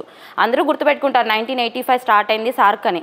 బట్ ఇప్పుడు మనకి ఏంటంటే తీసుకున్న మెజరు సార్క్ వీసా ఎక్స్టెన్షన్ కింద ఉన్న వాళ్ళని వెనక్కి వెళ్ళిపోమని చెప్పారు. కాబట్టి ఈ స్కీమ్ ఎప్పుడు స్టార్ట్ అయింది అని అడుగుతారు. 1992 ఇయర్లో స్టార్ట్ అయింది. జస్ట్ 1 ఇయర్ తర్వాత ఇప్పుడు ఎకనామిక్ రీఫార్మ్స్ జరిగినాయి కదా, 1991 ఎకనామిక్ రీఫార్మ్స్, ఆర్థిక సంస్కరణలు, LPG రీఫార్మ్స్, అది జరిగిన 1 ఇయర్కి స్టార్ట్ అయింది. ఎందుకు చెప్తున్నానంటే మీకు మేజర్ వన్ని లింక్ చేసుకుంటూ ఉంటే ఇంకా బాగా గుర్తుంటుంది. ఓకే, ఈ పాయింట్ చెప్పారని గుర్తొస్తుంది ఎగ్జామ్లో. ఓకేనా, సో గుర్తుపెట్టుకోండి. ఇప్పుడు ఏం చెప్పారు? 48 అవర్స్ లోపు ఈ వీసా ఎక్స్టెన్షన్ స్కీమ్ కింద ఎవరైతే ఉన్నారో వాళ్ళందరూ 48 అవర్స్ లోపు వెళ్ళిపోవాలి. సో సార్క్ గురించి చూసాము. అలాగే ఇందాక మనం చెప్పుకున్నాం పర్సోనా నాన్ గ్రేటా, ఆ పాయింట్ గుర్తుపెట్టుకోండి. What do you mean by persona non grata అని అడిగితే చెప్పాలి. ఓకేనా, ఇక్కడికి సంబంధించిన వాళ్ళు కాదు, దేశం వదిలి వెళ్ళిపోవాలి అని చెప్పేసి. ఈవెన్ ఇప్పుడు కెనడాలో అప్పుడు ఖలిస్తానీ మూమెంట్ జరుగుతూ ఉన్నప్పుడు, ఈ ఖలిస్తానీకి సంబంధించిన రీసెంట్గా ఒక పర్సన్ హర్దీప్ సింగ్ నిజ్జర్ అని చెప్పేసి, మనకి యాక్చువల్ అంతకుముందు జరియన్ భింద్రన్వాలా ఉన్నాడా? ఎప్పుడు 1984లో ఇందిరాగాంధీ గారి మరణానికి కారణమైన ఒక ఎవరైతే లీడర్ ఉన్నాడో, సో ఆయన్ని ఎవరు ఆపరేషన్ బ్లూ స్టార్ యూజ్ చేసి చంపేశారు, అంటే అసాసినేట్ చేశారు. యాక్చువల్లీ అసాసినేషన్ అంటే మనం ఏదన్నా కొంచెం మేజర్ పర్సన్స్ ఉంటారు కదా, ఫేమస్ పర్సన్స్, వాళ్ళకి సంబంధించి మనం అసాసినేషన్ అని వాడుతూ ఉంటాం. ఓకే, వాళ్ళని చంపడాన్ని. సో జరియన్ భింద్రన్వాలాని అసాసినేట్ చేశారు ఆపరేషన్ బ్లూ స్టార్ యూజ్ చేసి. తర్వాత ఇందిరాగాంధీ గారు మరణించారు. 6 ఎవరైతే ఉంటారో వాళ్ళ బాడీ గార్డ్స్ వాళ్ళే చంపేశారని చెప్పేసి మనం చూస్తాం చరిత్రలో. 1984 అది. అయితే మనకి ఖలిస్తానీ మూమెంట్ ఏం ఆగలేదండి, సెపరేట్ సిక్ నేషన్ మూమెంట్ అది. ఇప్పుడు వాళ్ళు సెపరేట్ రాష్ట్రం అడగట్లేదు, సెపరేట్ నేషన్ అడుగుతున్నారు. సెపరేట్ స్టేట్ అడిగితే మనకి అన్ని ఉన్న స్టేట్ మూమెంట్స్తో పాటు అది కూడా ఒకటి అవుతుంది. మనం చదువుకుంటాం కదా పాలిటీలో, article 3, article 2. What is article 2? Article 2 అంటే ఏంటి? ఆర్టికల్ 2 అయిందా పాలిటీ? లిజన్, ఆర్టికల్ 2 వేరు, 3 వేరండి, చిన్న డిఫరెన్స్ ఉంటుంది. ఓకే, సో లిజన్, ఆర్టికల్ 2 అంటే ఏంటి అంటే వేరే కంట్రీకి సంబంధించి ఎక్విజిషన్ ఆఫ్ ఫారెన్ టెరిటరీస్ గురించి, మన దేశానికి గురించి కాదు. Article 2 acquisition of foreign territories. Acquisition of foreign territories is possible, మనం ఎక్వైర్ చేసుకోవచ్చు. అంటే వేరే కంట్రీకి సంబంధించింది ఇఫ్ ఇన్ కేస్ మనం ఎక్వైర్ చేసుకోవాల్సిన సిచ్యువేషన్ వస్తే మనం చేసుకోవచ్చు. దేని ప్రకారం? ఆర్టికల్ 2 ప్రకారం. మరి మన కంట్రీకి సంబంధించినవి ఇవ్వడం కుదురుతుందా? కుదరదు. గుర్తుపెట్టుకోండి, ఆర్టికల్ 2లో మనకి వైస్ వర్సా అనేది ఉండదు, మనం ఎక్వైర్ చేసుకోవచ్చు. కానీ మన ఇంటిగ్రిటీని దెబ్బతీసి మన కంట్రీకి సంబంధించింది ఏంది కూడా మనం బయటికి ఇవ్వడానికి లేదు. అర్థమైందా? కాన్స్టిట్యూషన్ దానికి సపోర్ట్ చేయదు. ఎందుకు చేయదంటే మనకి preamble it is the soul అని చెప్పేసి మనం చదువుకుంటూ ఉంటాం. Preamble it is an introduction to Indian constitution అని చెప్పేసి మనం చదువుకుంటూ ఉంటాం. అందులోనే ఉంటుంది integrity, to maintain the integrity of nation, అంటే దేశ సమగ్రత సార్వభౌమత్వాన్ని కాపాడుకోవాలి అని చెప్పి మనకి ప్రియంబుల్లో ఉంటుంది. మరి దేశ సమగ్రత కాపాడుకోవడం అంటే ఎక్కడికక్కడ అడిగిన వాళ్ళందరికీ ముక్కలు ఇచ్చుకుంటూ వెళ్ళడమా? అలా అయితే మన కంట్రీ ఏమవుతుంది? అది కాదు. ఇప్పుడు ఆర్టికల్ 3లో మీరు చెప్పింది ఆర్టికల్ 3 అంటే స్టేట్స్ రీఆర్గనైజేషన్, రాష్ట్రాల పునర్విభజన. సో దాని ప్రకారం కొత్త రాష్ట్రం ఏర్పాటు చేసుకోవచ్చు, లేదా ఉన్న రాష్ట్రాలన్నింటినీ కలిపి ఒక పెద్ద రాష్ట్రం కింద ఏర్పాటు చేయొచ్చు, సరిహద్దుల్ని పెంచుకోవచ్చు, తగ్గించుకోవచ్చు, పేర్లు మార్చుకోవచ్చు. ఇవన్నీ ఆర్టికల్ 3లో ఉంటాయి. డిఫరెన్స్ గుర్తుపెట్టుకోండి, ఆర్టికల్ 3లో మన కంట్రీలోనే రీఆర్గనైజేషన్, అర్థమవుతుందా? బయటికి వెళ్ళిపోవడం కాదు. స్టేట్స్ రీఆర్గనైజేషన్, రాష్ట్రాల పునర్విభజన అంటే బయటికి వెళ్ళదు. At the end of the day వాళ్ళందరూ పెరిగినా తగ్గినా వాళ్ళందరూ కూడా మన కంట్రీలోనే ఉంటారు. బట్ వీళ్ళు ఏం అడుగుతున్నారు? ఖలిస్తానీ అంటే సెపరేట్ స్టేట్ కాదు. సెపరేట్ స్టేట్ అడుగుంటే అదేం పెద్ద ఇష్యూ కాదు, ఎందుకంటే చాలా సెపరేట్ స్టేట్ మూమెంట్స్ నడుస్తున్నాయి ఇండియాలో. లైక్ మనకి బీహార్లో మిథిలా మూమెంట్ అని చెప్పేసి, విదర్భ గుజరాత్ అని చెప్పేసి, విదర్భ మహారాష్ట్ర, సౌరాష్ట్ర గుజరాత్, ఒడిశాలో కోసలా మూమెంట్. ఇవన్నీ కూడా కరెంట్ ఇష్యూస్లో వస్తూనే ఉంటాయి, అండ్ మీకు పాలిటీలో కూడా మనం డిస్కస్ చేసుకుంటాం. సో వినండి, స్టోరీలా వినండి. ఇన్ని మూమెంట్స్ నడుస్తున్నాయి కదా, మరి వీళ్ళు సపరేట్గా ఖలిస్తానీ అడిగారు అంటే ఎందుకు వాళ్ళని దేశద్రోహుల కింద చిత్రీకరించాము అంటే, వాళ్ళు అడిగింది సెపరేట్ స్టేట్ కాదు, సెపరేట్ నేషన్. పాకిస్తాన్ ఎలా అయితే రిలీజియన్ ఆధారంగా సెపరేట్ అయిపోయిందో అదేవిధంగా మేము కూడా సిక్కిజం ఆధారంగా మేము సెపరేట్ అయిపోతాం అంటున్నారు. అది కరెక్ట్ కాదు, ఓకేనా? మన కాన్స్టిట్యూషన్ ప్రకారం it is a violation to Indian constitution, అర్థమైందా? సో ఇంకా జరుగుతూనే ఉంది ఖలిస్తానీ మూమెంట్స్, కొన్ని చోట్ల జరుగుతుంది. బట్ కెనడాలో ఎక్కువగా జరుగుతుంది, ఎందుకంటే కెనడాలో 6 పాపులేషన్ ఎక్కువ, అక్కడ సెటిల్ అయిన వాళ్ళలో 6 ఎక్కువ ఉంటారు. సో దాని ప్రకారం చూసుకుంటే కెనడాలో అప్పట్లో జరియన్ బింద్రన్ వాలాతో పోల్చుకొని ఇప్పుడు హర్దీప్ సింగ్ నిజ్జర్ అని చెప్పేసి ఒక అతను చాలా రైజ్ చేశాడనమాట ఖలిస్తానీ మూమెంట్ని. అతను అక్కడ చంపబడ్డాడు, హర్దీప్ సింగ్ నిజ్జర్ కెనడాలో చంపబడ్డాడు. దాని కారణంగా ఏం జరిగింది, ఇప్పుడు కెనడాలో ఎక్కువగా 6 పాపులేషన్ ఉంటారండి. జస్టిన్ ట్రూడో ఎవరైతే ఉన్నారో కెనడాకి సంబంధించిన పర్సన్, చీఫ్ ప్రెసిడెంట్ అనమాట. సో ఆయన ఏం చేశారు అంటే, ఇప్పుడు ఎక్కువ పాపులేషన్ 6 ఉన్నారు కాబట్టి వాళ్ళకి సపోర్ట్ చేయాలి కదా, అవునా? ఓట్ బ్యాంక్, అవునా? సో సపోర్ట్ చేయాలి. అందుకని ఆయన ఏం చేశారు, ఇక్కడ జరిగిన ఖలిస్తానీ లీడర్ యొక్క హర్దీప్ సింగ్ నిజ్జర్ యొక్క అసాసినేషన్ వెనుక ఇండియన్ డిప్లొమాట్స్ అంటే ఇక్కడ నుంచి అక్కడున్న అంబాసిడర్స్ ఉంటారు కదా, ఇండియాకి సంబంధించిన అంబాసిడర్స్ ఉంటారు కదా. సో ఇండియన్ డిప్లొమాట్స్, అలాగే హోమ్ మినిస్టర్ అమిత్ షా, మన హోమ్ మినిస్టర్ అమిత్ షా యొక్క హస్తం ఉంది అని చెప్పేసి కెనడా గవర్నమెంట్ డిక్లేర్ చేసి, మన ఇండియన్ డిప్లొమాట్స్ ఎవరైతే అక్కడ ఉన్నారో వాళ్ళని పర్సోనా నాన్ గ్రేటా కింద అప్పుడు డిక్లేర్ చేసింది, ఒక 8 to 9 months బిఫోర్. ఓకే, ఇది కరెంట్ ఇష్యూలో ఉంది, మీకు ఇంటర్నేషనల్లో నేను చెప్పాను ఆల్రెడీ. ఏంటి, మన వాళ్ళని కూడా పర్సోనా నాన్ గ్రేటా కింద వాళ్ళు డిక్లేర్ చేశారు. అంటే ఈ వర్డ్కి మీనింగ్ చెప్తున్నా, ఎవరైనా డిక్లేర్ చేసుకోవచ్చు. అలా డిక్లేర్ చేసినప్పుడు మీనింగ్ ఏంటి అంటే, మీరు ఇక్కడికి సంబంధించిన వాళ్ళు కాదు, మీరు మా ఆలోచనలతో పొంతనే లేదు, సో వెళ్ళిపోండి అన్నట్టు చెప్పడం అనమాట. సో అదేవిధంగా ఇప్పుడు మనం పాకిస్తానీ డిప్లొమాట్స్ని డిక్లేర్ చేసాం, ఓకేనా? సో ఇట్లా అనలైజ్ చేసుకుని చూడండి, ప్రతిదీ ఏం జరుగుతుంది అని చూడండి చుట్టుపక్కల. మేజర్లీ మీకు జియో పాలిటిక్స్ అర్థమైనాయి అనుకోండి, బాగా ఇంటర్నేషనల్ రిలేషన్స్ చాలా ఇంట్రెస్టింగ్గా ఉంటాయి. ఇంటర్నేషనల్ రిలేషన్స్ ఎప్పుడైతే మీకు అర్థమవుతాయో దేశంలో జరిగినవన్నీ చాలా ఈజీగా అర్థమవుతాయి, ఓకేనా?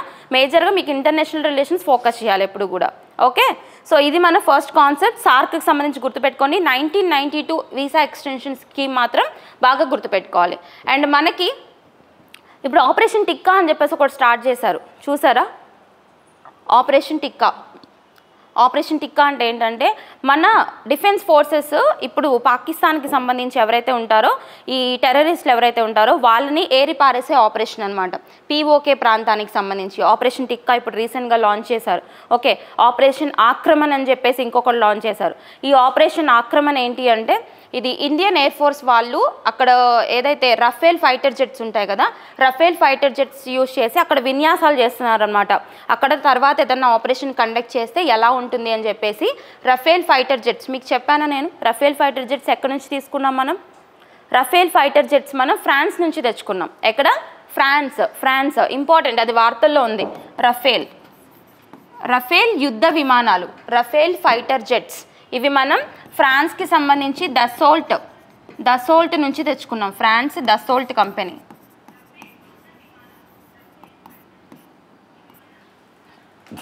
దసోల్ట్ ఉంది కదా, అక్కడ నుంచి తెచ్చుకోవడం జరిగింది. డిఫెన్స్ ఎక్విజిషన్స్లో చూసుకుంటాం ఇవన్నీ కూడా, ఏ కంట్రీ నుంచి మనం ఏమేమి ఎక్వైర్ చేసుకున్నాం అని చెప్పేసి. ఓకే, సో ఇదేం కొత్త ఒప్పందం కాదు, ప్రీవియస్గానే ఉన్నాయి మన దగ్గర ఇప్పుడు మళ్ళీ ఒప్పందం చేసుకున్నాం ఫ్రెష్గా. రీసెంట్గా మనకి ఏప్రిల్ మంత్లోనే ఒక ఆర్టికల్ కూడా వచ్చింది, ప్రీవియస్ వీక్లో వచ్చింది. సో మనం ఈ వీక్ అప్డేట్ చేసుకుందాము. లాస్ట్ వీక్ మనం సెషన్స్ తీసుకోలే కదా, సో ఈ వీక్లో మనం అప్డేట్ చేసుకుందాం అవన్నీ, ఓకేనా. సో ఈ రఫేల్ యుద్ధ విమానాలు యూజ్ చేసి వాళ్ళు అక్కడ కండక్ట్ చేస్తున్న, ఇండియన్ ఎయిర్ ఫోర్స్ వాళ్ళు కండక్ట్ చేస్తున్న ఆపరేషన్ ఆక్రమణ్ లేదా ఎక్సర్సైజ్ ఆక్రమణ్ అని నోట్ చేసుకోండి. ఆక్రమణ్ ఎవరు? ఇండియన్ ఎయిర్ ఫోర్స్ వైమానిక దళం, భారతదేశ వైమానిక దళం ఇండియన్ ఎయిర్ ఫోర్స్ వాళ్ళు కండక్ట్ చేస్తున్నది ఆపరేషన్ ఆక్రమణ్. దేన్ని యూజ్ చేసి? రఫేల్ ఫైటర్ జెట్స్ని యూజ్ చేసే.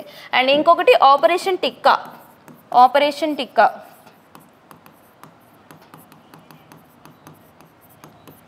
ఆపరేషన్ టిక్కా వచ్చేసి మన డిఫెన్స్ ఫోర్సెస్, మన సిఆర్పిఎఫ్ బలగాలు, సెంట్రల్ రిజర్వ్ పోలీస్ ఫోర్సెస్ వాళ్ళు, స్పెషల్ ఫోర్సెస్ వాళ్ళు, నేషనల్ ఇన్వెస్టిగేషన్ ఏజెన్సీ ఎన్ఐఏ అని విన్నారా? జాతీయ భద్రతా దళం, ఓకే, ఇన్వెస్టిగేషన్ ఏజెన్సీ ఉంటుంది కదా ఎన్ఐఏ. సో వీళ్ళందరూ కలిసి కండక్ట్ చేస్తున్నదే ఆపరేషన్ టిక్కా. దేనికోసం? పీఓకే ఆ ఏరియాస్కి సంబంధించి ఎవరైతే ఉగ్రవాదులు ఉంటారో వాళ్ళందరినీ కూడా ఏరిపారేసే ఒక ఆపరేషన్ అనమాట. సో దీనికి సంబంధించే రీసెంట్గా అక్కడ ఒక టెర్రరిస్ట్ని కూడా హతమార్చారు. ఓకే, ఒకసారి వీటికి సంబంధించిన అప్డేట్స్ అని మనం మళ్ళీ చూసుకుందాం. ఈ పేర్లు మాత్రం గుర్తుపెట్టుకోండి, ఇది మనకి కంప్లీట్ ఇన్ఫర్మేషన్ అనమాట. ఆపరేషన్ ఆక్రమణ ఏంటి అంటే అక్కడ ఇవి ఉంటాయి కదా, యుద్ధ విమానాలను యూజ్ చేసుకుని అక్కడ ఎక్సర్సైజెస్ కండక్ట్ చేస్తున్నారు. దేనికి సంబంధించి అంటే మొత్తం ఆ టెర్రైన్స్ ఎలా ఉన్నాయి, ఆ హిల్స్ ఎలా ఉన్నాయి, ఇప్పుడు ఫ్యూచర్లో మనం అక్కడ ఏదైనా వార్ కండక్ట్ చేయాల్సి వస్తే పరిస్థితులు ఏంటి అని చెప్పేసి అక్కడ విన్యాసాలు కండక్ట్ చేస్తున్నారనమాట. దేన్ని యూజ్ చేసి అంటే రఫేల్ ఫైటర్ జెట్స్ని యూజ్ చేసి విన్యాసాలు కండక్ట్ చేస్తున్నారు. సో దానికి వాళ్ళు పెట్టుకున్న పేరు ఇండియన్ ఎయిర్ ఫోర్స్ వాళ్ళు ఆపరేషన్ ఆక్రమణ్, ఓకేనా. సో ఇవి ఇప్పటి వరకు మనం పెహల్గామ్ అటాక్కి సంబంధించి ఉన్న అప్డేట్స్. అండ్ రీసెంట్ అప్డేట్ వచ్చేసి యుఎన్ఎస్సి, నిన్న జరిగిన అప్డేట్. యుఎన్ఎస్సిలో రిజల్యూషన్ ప్రపోజ్ చేశారు. దానికి సంబంధించి అన్ని దేశాలు కూడా మ్యాక్సిమం సపోర్ట్ చేసినాయి, మన ఇండియాకి సంబంధించి సపోర్ట్ చేసినాయి. ఓకే, యుఎన్ఎస్సి కూడా ఖండించింది. యునైటెడ్ నేషన్ సెక్యూరిటీ కౌన్సిల్ కూడా దీన్ని ప్యూర్లీ టెర్రరిజం అటాక్ అని చెప్పేసి డిక్లేర్ చేసింది అనమాట, ఓకేనా. సో ఇవి మనకి సంబంధించిన అప్డేట్స్, ఇవన్నీ చూసుకోవాలి మనం, okay. So next one okay, అవన్నీ కవర్ అయింది కదా. ఇండస్ వాటర్ ట్రీటీ 1960, సార్క్ ఏదైతే ఉంటుందో 1985, అండ్ సార్క్ వీసా ఎక్స్టెన్షన్ 1992. అది గుర్తుపెట్టుకోండి, 1992 ఇయర్ గుర్తుపెట్టుకోండి. ఏ కంట్రీస్ ఉన్నాయో చూడండి. అండ్ ఆల్సో మనకి ఇప్పుడు ఎలా అంటే సాగర్ అని చెప్పేసి ఒక ఇనిషియేటివ్ ఉంటుంది. సాగర్ అంటే ఏంటంటే ఇండియన్ ఓషన్ ఉంటుంది కదా, ఇండియన్ ఓషన్, హిందూ మహాసముద్రం ఉంది కదా. సో ఆ హిందూ మహాసముద్రంలోని ద్వీప దేశాలు ఏవైతే ఉంటాయో, ఇండియన్ ఓషన్లో ఉన్న ఐలాండ్ నేషన్స్ ఏవైతే ఉంటాయో, వీటన్నిటికీ సంబంధించి ఏదైనా హెల్పింగ్ ఎయిడ్ కావాలి అనుకున్నా కానీ అప్పుడు అందరూ కలిసి వాటికి హెల్ప్ చేసుకునే విధంగా, అవన్నీ చిన్న చిన్న దేశాలు కదా. సో ఇండియా వాళ్ళందరికీ కూడా అండగా ఉండే విధంగా తీసుకొచ్చిన initiative Sagar, security and growth for all in the Indian ocean reason అంటారు. మళ్ళీ చెప్తాను నేను మీకు, ఇంకొక ఆర్టికల్ ఉంది అక్కడ నోట్ చేదురు కానీ, ఓకేనా. సో ఇదేంటి అంటే next one, China launches Shenzhou 22 space. మనకు తెలుసు ఆల్రెడీ, మనకి ఇండియాకి సొంత స్పేస్ స్టేషన్ ఉందా? లేదు. కట్టుకుంటున్నామా? ఎస్, భారతీయ అంతరిక్ష స్టేషన్ అని చెప్పేసి మనం చదువుకున్నాం. 2035 కల్లా కడతామని చెప్పేసి చెప్పాం. మరి మీకు చెప్పాను ఒక కంట్రీకి సొంతంగా స్పేస్ స్టేషన్ ఉందని. ఏంటది? చైనా తియాన్గాంగ్, దాని పేరు మనం డిస్కస్ చేసుకున్నాం. తియాన్గాంగ్ అనేది చైనాకి సంబంధించిన ఓన్ స్పేస్ స్టేషన్ అనమాట. అయితే ఇప్పుడు ఏం జరిగింది అంటే ఈ స్పేస్ స్టేషన్కి సంబంధించి 6 నెలలకు ఒకసారి వాళ్ళు వ్యోమగాములు ఎవరైతే ఉంటారో వాళ్ళని రొటేట్ చేస్తూ ఉంటారు. అంటే ఇప్పుడు ఆల్రెడీ అక్కడ వాళ్ళ స్పేస్ స్టేషన్లో రీసెర్చ్ జరుగుతుంది కదా ఆస్ట్రోనాట్స్కి సంబంధించి, వాళ్ళని తీసుకొచ్చేసి ఇక్కడ నుంచి ఇంకొక ముగ్గురిని పంపిస్తూ ఉంటారు. ఎప్పటికొకసారి 6 నెలలకు ఒకసారి షిఫ్ట్ చేసుకుంటూ ఉంటారు, అంతే కదా. ప్రొలాంగ్డ్ పీరియడ్ ఉండలేరు ఎవరు కూడా, అవునా. సో ఇప్పుడు షెంజూ 20 స్పేస్ మిషన్ ద్వారా చైనా వాళ్ళు వాళ్ళ ఆస్ట్రోనాట్స్ని బదిలీ చేసుకున్నారు. అంటే అక్కడ ఉన్న వాళ్ళని ఇక్కడ తీసుకొచ్చారు, ఇక్కడ నుంచి 3 మెంబర్స్ని అక్కడికి పంపించారు. సో అడగొచ్చు, రీసెంట్గా చైనా వాళ్ళు కండక్ట్ చేసుకున్న షెంజూ 20 మిషన్ దేనికి సంబంధించింది అంటే వాళ్ళకి సంబంధించిన ఓన్ స్పేస్ స్టేషన్ ఏదైతే ఉంటుందో తియాన్గాంగ్, ఈ తియాన్గాంగ్ ఓన్ స్పేస్ స్టేషన్ ఏదైతే ఉందో దీనికి సంబంధించి వ్యోమగాములకి సంబంధించి బదిలీ చేసుకోవడం, షిఫ్ట్ చేసుకోవడం అనమాట. అక్కడ వాళ్ళని ఇక్కడికి తీసుకురావడం, ఇక్కడ వాళ్ళని అక్కడ పెట్టడం. మొత్తం 3 ఆస్ట్రోనాట్స్ని తీసుకెళ్లారు. ఏ మిషన్ ద్వారా? షెంజూ 20 మిషన్ ద్వారా. ఓకే.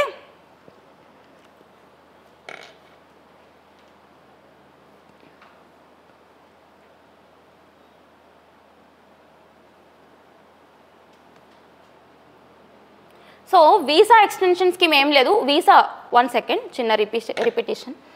వీసా ఎక్స్టెన్షన్ స్కీమ్ అంటే సార్క్ కంట్రీస్ ఎవరైతే ఉంటారో మనకి ఇందాక చూపించిన స్లైడ్లో ఉన్న 8 కంట్రీస్, ఆ 8 కంట్రీస్కి సంబంధించిన నేషనల్స్ ఎవరైతే ఉంటారో వాళ్ళకి సంబంధించి ఒక స్పెషల్ స్కీమ్ అనమాట. ఇప్పుడు నార్మల్లీ మనకి ఏ కంట్రీకైనా వీసా రావడం చాలా కష్టం. ఎన్నో ఇంటర్వ్యూస్ ఉంటాయి, అవన్నీ యాక్సెప్ట్ చేసిన తర్వాతే ఆ కంట్రీ ఎలో చేస్తేనే మనకి వీసా వస్తుంది. పాస్పోర్ట్కి వీసాకి డిఫరెన్స్ ఏంటి? పాస్పోర్ట్ అంటే మన కంట్రీ మనకిచ్చేది, మన ఐడెంటిటీ. వీసా అంటే వేరే కంట్రీ, మనం ఏ కంట్రీకి అయితే వెళ్ళాలనుకుంటున్నామో ఆ కంట్రీ మనకి రమ్మని పర్మిషన్ ఇస్తుంది, దాన్ని వీసా అంటారు. ఈ డిఫరెన్స్ తెలుసు కదా. సో అదేవిధంగా సార్క్ వీసా అంటే ఏంటంటే ఈ సార్క్ నేషనల్స్కి సంబంధించిన ఒక స్పెషల్ వీసా అనమాట. వాళ్ళకి దాని కింద ఎక్స్టెండ్ చేసుకుని ఉండొచ్చు, ఓకే, రీజన్ చెప్పుకుని ఉండొచ్చు. సో ఇప్పటి వరకు ఆ వీసా ఎక్స్టెన్షన్ స్కీమ్ కింద ఇండియాలో ఉన్న వాళ్ళందరినీ కూడా 48 అవర్స్ లోపు వెళ్ళిపోవాలి. మీరు ఇంతకుముందు ఏ కారణాల మీద వచ్చినప్పటికీ కూడా, అంటే మీరు ఏదో మెడికల్ టూరిజంకి వస్తారు ఎక్కువగా ఇండియాకి అందరూ, ఎందుకంటే మన దగ్గర మెడికల్ ఫెసిలిటీస్ ఎక్కువ ఉంటాయి. అండ్ రిమైనింగ్ కంట్రీస్తో పోల్చుకుంటే కొంచెం కాస్ట్ తక్కువ, ఓకే. మనకు విడిగా చూసుకుంటే మనకు మెడికల్ ఎక్స్పెన్సెస్ ఎక్కువే అనిపిస్తాయి, బట్ రిమైనింగ్ కంట్రీస్తో కంపేర్ చేస్తే మనకి తక్కువ. అందుకని మెడికల్ టూరిజం అయినా, ఎడ్యుకేషన్కి సంబంధించిన టూరిజం అంటే పెద్ద పెద్ద యూనివర్సిటీస్ ఉన్నాయి, ఐఐటీస్ ఉన్నాయి, వీటిలో చదవడానికి వస్తుంటారు, లేదంటే టూరిజం కోసం వస్తుంటారు. ఇట్లా ఎవరైతే ఉన్నారో మీరు ఏ కారణాల మీద వచ్చినా కానీ ఇంతకుముందు మీకు యాక్సెప్టెన్స్ ఇచ్చినప్పటికీ కూడా విత్ ఇమీడియట్ ఎఫెక్ట్ మీరు వెళ్ళిపోవాలి విత్ ఇన్ 48 అవర్స్ అని చెప్పేసి మనకి సార్క్ వీసా ఎక్స్టెన్షన్ స్కీమ్ని కూడా వాళ్ళు రెస్ట్రిక్షన్స్ పెట్టడం జరిగింది, ఓకే. సో ఇది అర్థమైంది కదా. టియాన్గాంగ్ అంటే చైనాకి సంబంధించిన ఓన్ స్పేస్ స్టేషన్ అనమాట. అండ్ నెక్స్ట్ వన్ చూసుకుంటే national Panchayati Raj day. National Panchayati Raj day చూసాం మనం. ఇంపార్టెంట్ డే ఇది, చాలా చాలా ఇంపార్టెంట్, ఖచ్చితంగా చాలాసార్లు రిపీట్ అయిన క్వశ్చన్. సో ఒక్కసారి చూడండి, 24th ఏప్రిల్న మనం నేషనల్ పంచాయతీరాజ్ డేని చూస్తాం. మినిస్ట్రీ ఆఫ్ పంచాయతీరాజ్ వాళ్ళు దీన్ని సెలబ్రేట్ చేస్తూ ఉంటారు. ఎవరు? మినిస్ట్రీ ఆఫ్ పంచాయతీరాజ్ మంత్రిత్వ శాఖ వాళ్ళు సెలబ్రేట్ చేస్తారనమాట. సో ఇక్కడ చూసుకుంటే ఎందుకు ఆ రోజునే సెలబ్రేట్ చేస్తారు? వై? ప్రతిదానికి మనం చూస్తాం రీజన్, ఆ రోజున ఎందుకు చేస్తారు అని చెప్పేసి. ఎందుకు చేస్తారు? Okay, what is the act related to Panchayati Raj?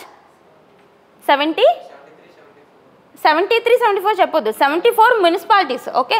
73rd, ఓకేనా, గుర్తుపెట్టుకోండి. 73rd constitutional amendment act. ఏంటంటే మనకు అందరికి అన్నీ తెలుసు, కాకపోతే క్లారిటీ మిస్ అవుతూ ఉంటుంది. సో ఆ క్లారిటీతో నేర్చుకోండి, మాట్లాడేటప్పుడు మీకు ఆ కాన్ఫిడెన్స్ వచ్చేస్తుంది. ఇప్పుడు నేను అడిగాను అంటే మీకు క్లారిటీ ఉంది అంటే మీకు అసలు మైక్ కూడా అవసరంలా, గట్టిగా వస్తుంది ఆన్సర్, ఓకే. మీరే అబ్జర్వ్ చేస్తుంటారు కాబట్టి డిమార్కేషన్ చూడండి, ఇది ఏది దేని గురించి. So 73rd constitutional amendment act 1992 తీర్మానం వచ్చేసి 1991లో ప్రవేశపెట్టారు, ఓకే. ఒక్కసారి లింక్ చూడండి. 1991వ సంవత్సరంలో తీర్మానం బిల్ ఎంటర్ చేస్తే 1992 మనకి బిల్ పాస్ అయింది. అది కూడా ఎప్పుడు? 1992లో ఏ యాక్ట్ ద్వారా? 73rd కాన్స్టిట్యూషనల్ అమెండ్మెంట్ యాక్ట్ ద్వారా బిల్లు పాస్ అయింది, అంటే బిల్లు ఒక చట్టం అయింది. అయితే 1 year తర్వాత మీకు ఇంప్లిమెంటేషన్ డేట్ అడిగినప్పుడు కన్ఫ్యూజ్ అవ్వద్దు. 1992 అని ఇచ్చాడంటే మీరు పెట్టేస్తారు కన్ఫర్మ్గా. ఎందుకు? ఆల్రెడీ మనం చూస్తున్నాం 73rd కాన్స్టిట్యూషనల్ అమెండ్మెంట్ యాక్ట్ 1992 100 సార్లు చెప్పుకున్నాం క్లాస్లో అని. బట్ గుర్తుపెట్టుకోండి, అమల్లోకి వచ్చింది 1993, next year 1993 April 24th. 1993 April 24th అమల్లోకి వచ్చిందనమాట. సో ఆ రోజున మనం పంచాయతీరాజ్ దినోత్సవం కింద చూస్తూ ఉంటాము. అండ్ ఈ రోజుని ఇండియన్ గవర్నమెంట్ ఎప్పటి నుంచి సెలబ్రేట్ చేస్తుంది? 2010. అప్పుడు మన్మోహన్ సింగ్ గారి గవర్నమెంట్ ఉంది. అప్పటి నుంచి 2010 నుంచి నేషనల్ పంచాయతీరాజ్ దినోత్సవం కింద April 24th మనం సెలబ్రేట్ చేసుకుంటూ ఉంటాం అనమాట, ఓకేనా. Okay, clear? ఇది నేషనల్ పంచాయతీరాజ్ డేకి సంబంధించింది. ఎప్పటి నుంచి చూస్తున్నాం? 2010 నుంచి చూస్తున్నాం. ఏది సెలబ్రేట్ చేసినా ఫేమస్ డేట్స్ అన్నీ అని నేను చెప్పను, ఏది చూసినా అది ఏ రోజు నుంచి చూస్తుంది, ఏ ఇయర్ నుంచి చూస్తున్నాం అని చెప్పి గుర్తుపెట్టుకోండి. మనం ఇండియన్ కాన్స్టిట్యూషన్ డే చదువుకున్నాం, అది కూడా ఇంపార్టెంటే. అది 2015 నుంచి సెలబ్రేట్ చేస్తున్నాం, తెలుసు కదా ఇవన్నీ. సో ఇలా మనం చదువుకోవాలి. అండ్ ఈ నేషనల్ పంచాయతీరాజ్ డేకి సంబంధించి చూసాం కాబట్టి ఒకసారి బ్యాక్గ్రౌండ్ చూడండి. ఇప్పుడు ప్రజెంట్ మనకు ఉన్నది 3 tier పంచాయతీ వ్యవస్థనా, 2 tier పంచాయతీ వ్యవస్థనా? 3 మనకి డిస్ట్రిక్ట్ లెవెల్ ఉంటుంది, తర్వాత మండల్ లెవెల్ ఉంటుంది, అంటే జిల్లా స్థాయి, మండల్ స్థాయి, తర్వాత గ్రామ స్థాయి, విలేజ్ పంచాయత్స్ అని చూస్తాం. మరి 3 టైర్ పంచాయతీరాజ్ వ్యవస్థని రికమెండ్ చేసిన కమిటీ ఏంటి? టెన్షన్ పడద్దు, ఇవన్నీ మీరు పాలిటీలో చదువుకుంటారు, బట్ ఇక్కడ లింక్ చేస్తున్నాను నేను, ఓకేనా? సో 3 టైర్ పంచాయతీరాజ్ వ్యవస్థ ఉండాలి అని ఇండియాలో, very good, Balwant Rai Mehta committee recommend చేసింది. అయితే దాని తర్వాత వచ్చిన కమిటీ అశోక్ మెహతా కమిటీ అనమాట. అశోక్ మెహతా కమిటీ మాత్రం 2 టైర్ పంచాయతీ వ్యవస్థ ఉంటే చాలు అని చెప్పింది, 2 టైర్ ఉంటే చాలు అని చెప్పింది. ఎందుకు చెప్పుండొచ్చు అంటే చిన్న లాజిక్, అశోక్ మెహతా కమిటీ వేసింది వేరే government, non Congress government. Balwant Rai Mehta committee ప్రీవియస్గా ఉన్న కాంగ్రెస్ గవర్నమెంట్. అశోక్ మెహతా కమిటీ వేసింది వచ్చేసి మనకి ఫస్ట్ నాన్ కాంగ్రెస్ గవర్నమెంట్ ఏంటి? మొరార్జీ దేశాయ్, జనతా పార్టీ. 1975-77 ఎమర్జెన్సీ తర్వాత ఇంటర్నల్ ఎమర్జెన్సీ వచ్చింది కదా, అప్పుడు తెలుసు కదా మీకు. సో ఎమర్జెన్సీ తర్వాత బాగా వ్యతిరేకత డెవలప్ అయింది ప్రజల్లో. అప్పుడు స్వతంత్ర భారతదేశంలో మొట్టమొదటిసారిగా కాంగ్రెసేతర ప్రభుత్వం ఫామ్ అయింది, నాన్ కాంగ్రెస్ గవర్నమెంట్ ఫామ్ అయింది. అది ఎవరిదంటే మొరార్జీ దేశాయ్ హెడ్ కింద, ప్రైమ్ మినిస్టర్ కింద జనతా పార్టీ గవర్నమెంట్. ఇప్పుడు 1977లో ఫామ్ అయింది. తర్వాత 1.5 ఇయర్కి అట్లా మళ్ళీ కాంగ్రెస్ గవర్నమెంటే వచ్చింది.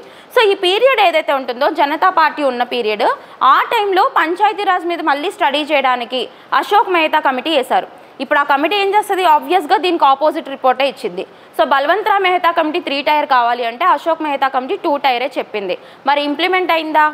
అవ్వలేదు. ఎందుకంటే వెంటనే ఆ ప్రభుత్వం పడిపోయింది, మళ్ళీ కాంగ్రెస్ గవర్నమెంటే వచ్చింది కాబట్టి మనకి బల్వంత్ రాయ్ మెహతా కమిటీ ఉంది. దాని తర్వాత ఇంకా కమిటీస్ వచ్చినాయి, తుంగన్ కమిటీ, జీవీకే రావు కమిటీ అని చెప్పేసి, ఎల్ఎం సింఘ్వి కమిటీ అని. ఇవన్నీ మనం పంచాయతీరాజ్ గురించి చాప్టర్లో పాలిటీలో చదువుకుంటాం, ఓకేనా? సో ఇది బేసిక్ బ్యాక్గ్రౌండ్ అనమాట, వెరీ వెరీ ఇంపార్టెంట్. అండ్ పంచాయతీరాజ్కి సంబంధించి షెడ్యూల్ 11లో చూస్తాం. మనకు తెలుసు కదా షెడ్యూల్ 11లో పంచాయతీరాజ్ గురించి చూసుకుంటాం. ఈ పాయింట్స్ అన్నీ నేర్చుకుంటే అయిపోతుంది. అండ్ రీసెంట్గా మీకు ఆల్రెడీ చెప్పాను నేను, పంచాయతీరాజ్కి సంబంధించి ప్రతి పంచాయత్ వ్యవస్థ నిర్మూలన కోసం, అంటే రియల్ విమెన్ ఎంపవర్మెంట్ కోసం ఒక స్కీమ్ తెచ్చారని చెప్పా. ఏ స్కీమ్ అది? వస్తుందా?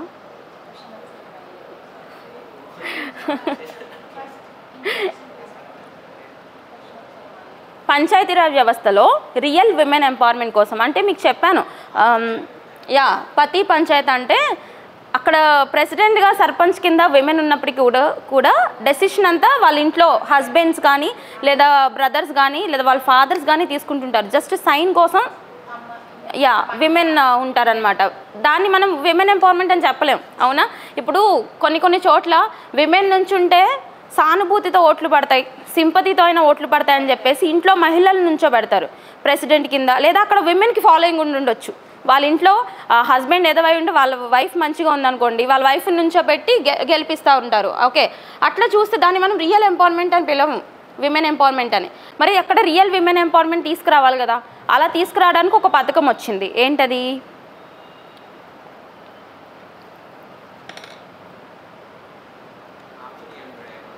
ఆప్షన్స్ ఏం లేవండి, చెప్పాము మేము ఆల్రెడీ. చెప్పకపోతే నేను ఆప్షన్స్ ఇచ్చేదాన్ని. సశక్తి నేత్రి పంచాయత్ అభియాన్, సశక్తి నేత్రి పంచాయత్ అభియాన్. చూడండి ఎలా చదువుకోవాలంటే మీరు ప్రతిదాన్ని కూడా జనరల్గా చదువుకోవాలి. ఓకే, ఏం జరుగుతుంది అప్పుడు మీరు ఎంత కష్టపడరు గుర్తుపెట్టుకోవడానికి, ఓకేనా? సో జనరల్గా చదవండి. ఓకే, ప్రతి ఫీల్డ్లో ఏం జరుగుతుంది, ఏం అప్డేట్స్ వస్తున్నాయి, what are the way forwards taken by the government of India, అదే కరెంట్ ఇష్యూస్ అంటే, ఓకేనా? సో చూద్దాం, అది పంచాయతీరాజ్కి సంబంధించి complete information. And next one చూడండి, ఇక్కడ ఒక పసుపు రకం. ఓకే, ఇది సైన్స్ అండ్ టెక్నాలజీకి లింక్ చేసుకోవచ్చు. అండ్ మీరు ఇందాక చూసింది పాలిటీకి లింక్ చేయండి, అంతకుముందు చెప్పిన ఆర్టికల్ సైన్స్ అండ్ టెక్నాలజీకి లింక్ చేయండి. ఫస్ట్ ఆర్టికల్ వచ్చి ఇంటర్నేషనల్ రిలేషన్స్కి లింక్ చేయండి, ఇంటర్నేషనల్ అండ్ నేషనల్. ఓకే, ఎక్కడెక్కడ ఏది లింక్ చేసుకోవాలో కూడా చూసుకోవాలి, ఏ సబ్జెక్ట్కి సంబంధించిన అప్డేట్. థీమ్ ఇంకా అనౌన్స్ చేయలేదు. ఓకే, థీమ్ అనౌన్స్ చేశాక చూద్దాం. కొన్ని డేస్ తర్వాత అనౌన్స్ చేస్తారు. ఓకే, కొన్ని వాటికి అసలు థీమ్సే ఇవ్వరు, ఓకేనా? సో నెక్స్ట్ చూసుకుంటే IISR, Indian institute of spices research. అంటే ఇప్పుడు మనకి ఐకార్ సంస్థ ఉందా? ICAR, Indian council of agricultural research అని చెప్పేసి, ఓకే, భారతదేశానికి సంబంధించిన వ్యవసాయ పరిశోధన సంస్థ ఐకార్ అంటారు. దాని కింద ఏంటంటే పేరులోనే ఉంది వ్యవసాయానికి సంబంధించిన పరిశోధన. సో వ్యవసాయానికి సంబంధించి ఎన్నో క్లాసెస్ ఉంటాయి. లైక్ మనకి స్పైసెస్ ఉంటుంది, తర్వాత టర్మరిక్ బోర్డ్ విడిగా ఉంటుంది, తర్వాత టీ బోర్డ్ అంటాము, కాఫీ బోర్డ్ అంటాము, తర్వాత ఈ ప్రతి దానికి కూడా రీసెర్చ్ చేసే సంస్థలు ఉంటాయి కదా, ఇవన్నీ కూడా మనకి ఐకార్ పరిధిలోకి వస్తాయి. ఓకే, ఐకార్ పరిధిలోకి వస్తాయి. సో ఇట్లా ఐకార్ పరిధిలో ఉన్న Indian institute of spices research, spices అంటే మసాలా దినుసులు, ఓకేనా, స్పైసెస్, ఓకే, సుగంధ ద్రవ్యాలు, మసాలా దినుసులు ఇలా పిలుస్తాం మనం. సో దీనికి సంబంధించి రీసెర్చ్ చేయడానికి ఒక సంస్థ ఉంది, అది ఐకార్ పరిధిలోకి వస్తుంది. ఐకార్ అంటే మళ్ళీ మనకి ministry of agriculture and farmers welfare కిందకి వస్తుంది మళ్ళీ అది, ఓకేనా. ఏంటి, వ్యవసాయ అభివృద్ధి మంత్రిత్వ శాఖ కిందకు వస్తుందని గుర్తుపెట్టుకోండి. ఈ స్పైసెస్ రీసెర్చ్ అనేది హెడ్ క్వార్టర్స్ కోజికోడ్లో ఉంది. ఎక్కడ? కోజికోడ్. ఎందుకు చెప్పండి? మనకి దేనికి సంబంధించి అయినా రీసెర్చ్ ఇన్స్టిట్యూట్ ఎస్టాబ్లిష్ చేస్తున్నారంటే దానికి సంబంధించి ఎక్కువగా ఎక్కడ ఫేమస్, దాని ప్రొడక్షన్ అనేది ఎక్కడ ఎక్కువగా ఉంది, దాని ఉత్పత్తి ఎక్కడ ఎక్కువగా ఉంది అని చెప్పి చూస్తారు. మన ఇండియాలో స్పైస్ గార్డెన్ అని పిలిచే స్టేట్ కేరళ. ఓకే, కేరళకి ఎవరు వెళ్ళినా స్పైసెస్ తెచ్చుకుంటారు. ఫ్యామిలీస్ అయితే, బ్యాచిలర్స్ గురించి నేను మాట్లాడను, ఫ్యామిలీస్ అయితే అందరూ స్పైసెస్ తెచ్చుకుంటారు ఖచ్చితంగా, ఎందుకంటే ఇంట్లో వంటల గురించి ఆలోచించేది విమెనే కాబట్టి. ఓకే, కేరళలో స్పైసెస్ ఫేమస్ అనమాట. సో ఇక్కడ ఐఐఎస్ఆర్ వచ్చేసి కోజికోడ్కి సంబంధించి మనకి ఇన్స్టిట్యూట్ ఉంది. ఇప్పుడు వీళ్ళు ఏమి ప్రొడ్యూస్ చేశారు అంటే పసుపు కొంచెం డార్క్ కలర్లో ఉంటుంది మనం చూసేది, రెగ్యులర్గా వాడేది.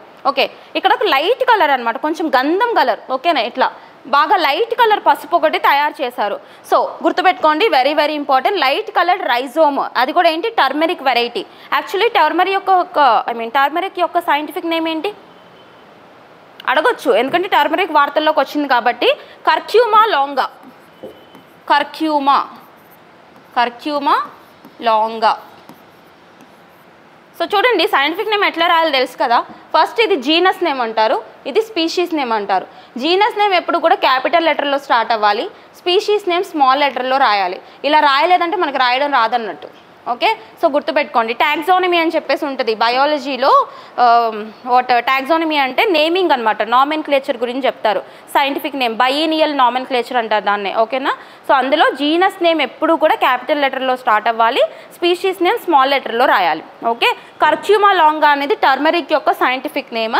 సో ఈ టర్మరిక్, లైట్ కలర్ టర్మరిక్ని ఇటీవల తయారు చేస్తూ వార్తల్లోకి వచ్చిన ఆర్గనైజేషన్ ఏంటి అంటే ఐఐఎస్ఆర్, Indian institute of spices research. ఇది దేని పరిధిలోకి వస్తుందంటే ICAR, Indian council of agricultural research, Indian council of agricultural research, ఓకేనా. భారతదేశంలో వ్యవసాయానికి సంబంధించి రీసెర్చ్ చేయడానికి ఒక సుపీరియర్ సంస్థ ఉంది, దాని కింద ఈ చిన్న చిన్న ఇన్స్టిట్యూట్స్ అన్నీ కూడా వర్క్ చేస్తూ ఉంటాయి అన్నమాట. ఈ ఐకార్ ఇంటర్న్ మనకి ministry of agriculture and farmers welfare కిందకి వస్తుంది. Okay, so very very important, science and టెక్నాలజీలోకి అప్డేట్ చేసుకోవాలి.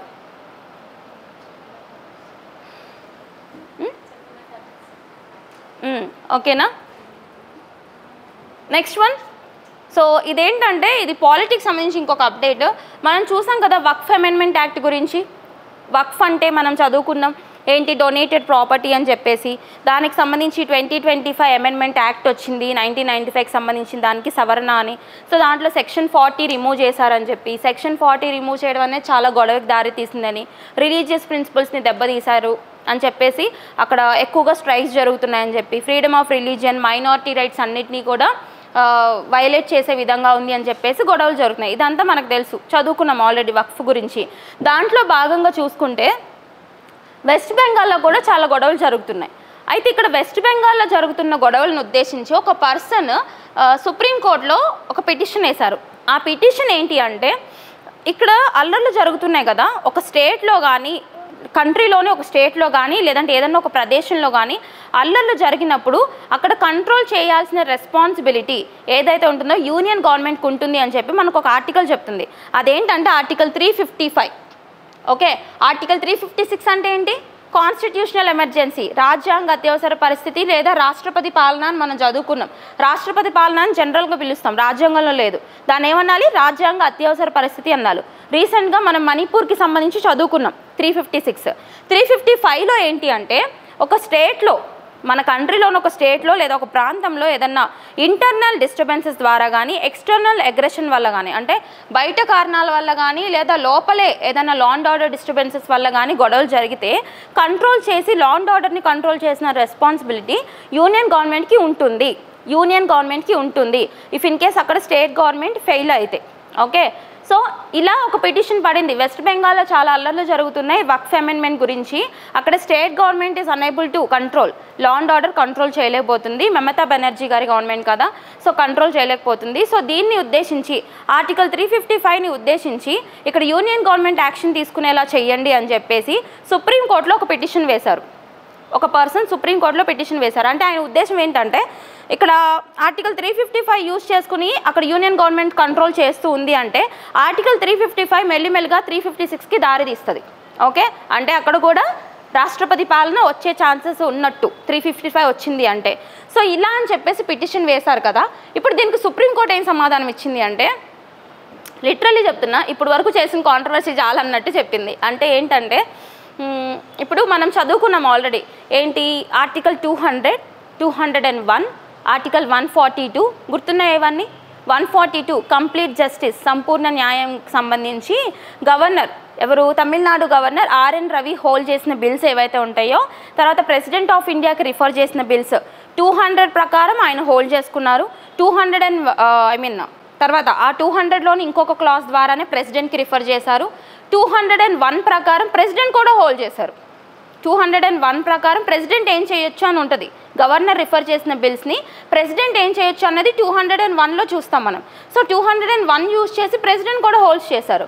అప్పుడు ఏం చేశారు సుప్రీంకోర్టు ఆర్టికల్ 142 కంప్లీట్ జస్టిస్ సంపూర్ణ న్యాయం అని చెప్పేసి ఒకటి యూజ్ చేసి ఆ బిల్స్ని పాస్ చేసింది సుప్రీంకోర్టు. అవునా, ఇది మనం చూసాం.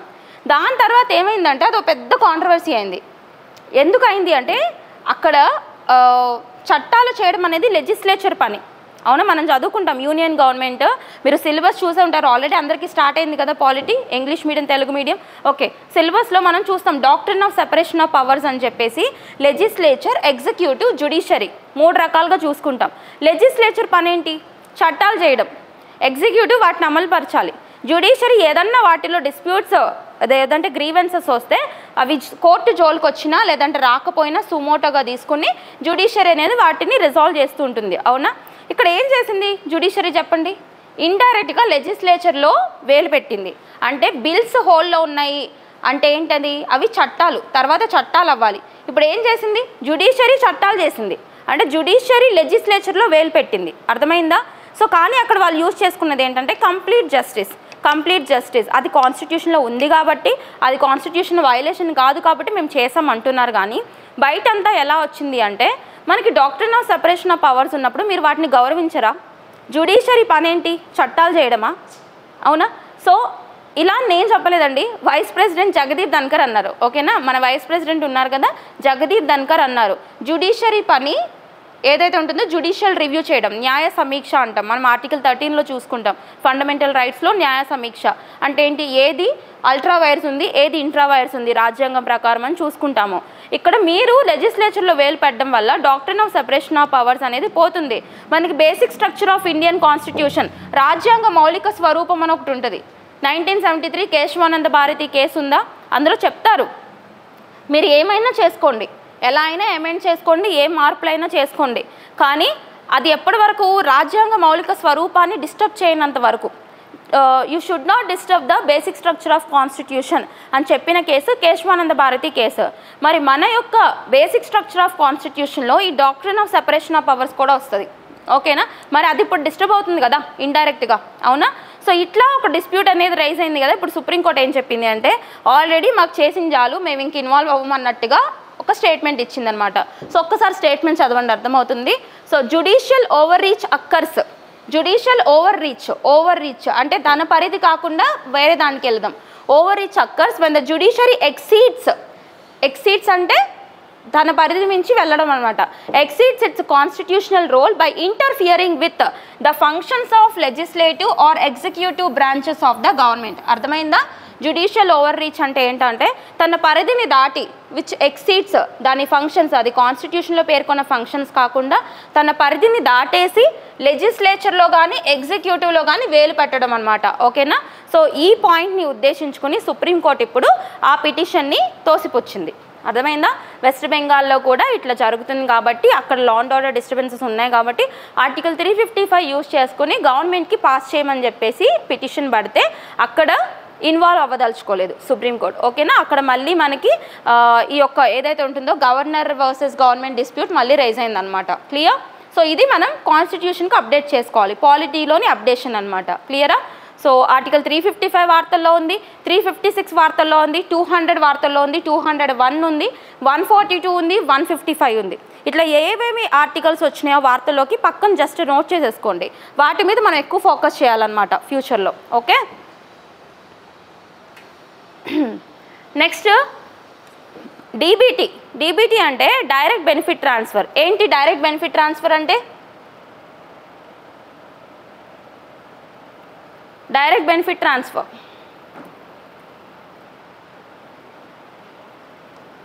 No idea? No? Okay. So మనకి కొన్ని స్కీమ్స్ ఉన్నాయి.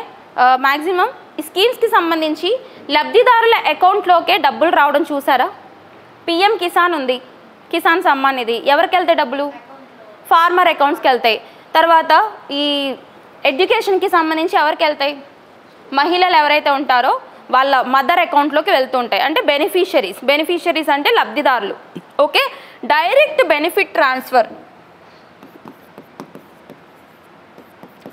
డైరెక్ట్ బెనిఫిట్ ట్రాన్స్ఫర్ ఎందుకు తీసుకొచ్చి ఉండొచ్చు చెప్పండి? ఇది ఇప్పటిది కాదండి, 2014లోనే వచ్చింది. ఎప్పుడు? 2014 నుంచి ఇంప్లిమెంటేషన్లో ఉంది. ఎందుకు తీసుకొచ్చి ఉండొచ్చు? మనకి యాక్చువల్లీ ఒక అది నిజమే, అబద్ధమని నేను చెప్పను.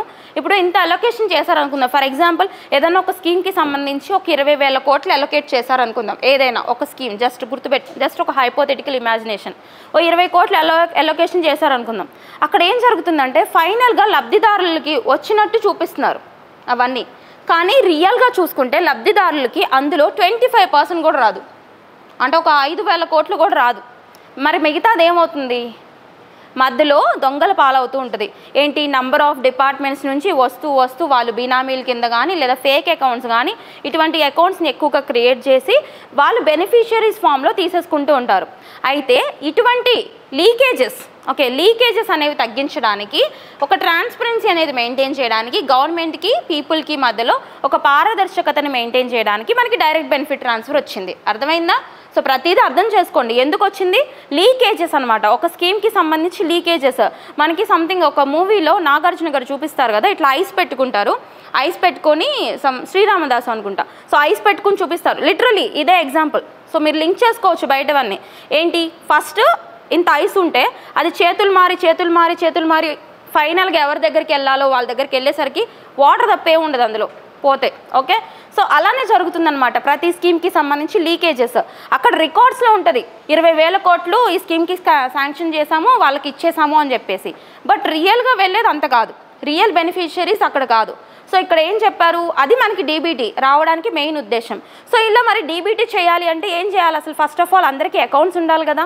సో దాని తర్వాతే మనకి ఇది వచ్చింది జన్ధన్ స్కీమ్. 2014లో జన్ధన్ వచ్చిందా? చూడండి ప్రతి పథకం ఎందుకు వచ్చిందో చూసుకోవాలి. మనం జీరో అకౌంట్స్ అని చెప్పేసి జన్ధన్ అకౌంట్స్ అని చెప్పేసి చూస్తాము. ప్రతి ఒక్కరిని కూడా డిజిటలైజ్ చేయాలి, ఫినాన్షియల్ లిటరసీ పెంచాలి, సో అని చెప్పేసి మనం చూసుకుంటుంటాం. ఎందుకు అసలు ఎందుకు ఎక్కడ పుట్టింది ఆలోచన అంటే ఇలా అనమాట. డైరెక్ట్ బెనిఫిట్ ట్రాన్స్ఫర్ జరగాలి అంటే అందరికీ అకౌంట్స్ ఉండాలి. రూరల్ ఇండియాస్లో అకౌంట్స్ మెయింటైన్ చేయరు. వాళ్ళు ఎవరో ఒకరు అకౌంట్ ఇస్తారు, వాళ్ళ అకౌంట్లో వేయించుకుంటుంటారు డబ్బులు. అలా కాదు, అందరికీ అకౌంట్స్ ఉండాలి. ఎందుకంటే లబ్ధిదారుల అకౌంట్లోకే గవర్నమెంట్ ఇచ్చే స్కీమ్స్ తాలూకు ఏదైతే ఉంటుందో ఆ బెనిఫిషియరీ అంతా అందాలి అని చెప్పి ఇట్లా మనకి డీబీటీ అనేది తీసుకొచ్చారు. ఓకేనా? సో ఇప్పుడు దీనికి సంబంధించిన అప్డేట్ ఏంటి అంటే చూడండి, డీబీటీ అనేది మినిస్ట్రీ ఆఫ్ ఫినాన్స్ పరిధిలోకి వెళ్తుంది. ఏంటి? మినిస్ట్రీ ఆఫ్ ఫినాన్స్ అంతే కదా. ఎలొకేషన్ అంటే ఆర్థిక మంత్రిత్వ శాఖ, మినిస్ట్రీ ఆఫ్ ఫినాన్స్ పరిధిలోకి వెళ్తుందన్నమాట. సో దీని కింద చూసుకుంటే మనకి బ్లూ క్రాఫ్ట్ డిజిటల్ ఫౌండేషన్ అని చెప్పేసి ఒక ఫౌండేషన్ ఉంది. ఏంటి? Blue craft digital foundation, very very important. So ఈ బ్లూ క్రాఫ్ట్ డిజిటల్ ఫౌండేషన్ వాళ్ళు ఇటీవల ఒక సర్వే చేశారు. ఆ సర్వేలో డీబీటీ ద్వారా వాళ్ళు ఎంత సేవ్ చేశారు ఇప్పటి వరకు, ఈ స్కీమ్ రావడం వల్ల గవర్నమెంట్కి ఎంత మిగిలింది అని చెప్పేసి ఒక సర్వే అనమాట. అడగొచ్చు ఈ పాయింట్. ఎంత మిగిలిందంట? 3.48 lakh crores, 3.48 లక్షల కోట్లు. అంటే ఇప్పుడు ఏంటి దాని అర్థం? డీబీటీ లేకపోయి ఉంటే ఈ 3.48 లక్షల కోట్లు దొంగల పాలయ్యేవి. అర్థమవుతుందా? అంటే బెనిఫిషరీస్కి కాకుండా మధ్యవర్తులు ఎవరైతే ఉంటారో మిడిల్ మెన్ వాళ్ళు తీసేసుకునేవాళ్ళు, ఓకే, ఇల్లీగల్గా. సో గుర్తుపెట్టుకోండి, ఎంత సేవ్ అయింది? 3.48 lakh crores సేవ్ అయిందంట. 16-fold of increase in beneficiaries. అంటే ఏం లేదు, లబ్ధిదారుల సంఖ్య కూడా పెరిగింది. మనం చెప్పుకున్నాం కదా, ఒక స్కీమ్కి సంబంధించి ఎలొకేషన్స్ ఎంతైతే ఉంటాయో అంతా లబ్ధిదారులకు వెళ్ళట్లేదు. అంటే ఏంటి, అక్కడ లబ్ధిదారుల సంఖ్య తక్కువ ఉంటుంది కానీ ఎలొకేషన్స్ ఎక్కువ ఉంటున్నాయి. అంటే ఏంటి, గవర్నమెంట్ ఇచ్చాను అనుకుంటుంది బట్ అది వెళ్ళట్లా, ప్రజల వరకు వెళ్ళట్లా, పైనుంచి వచ్చే వరకు.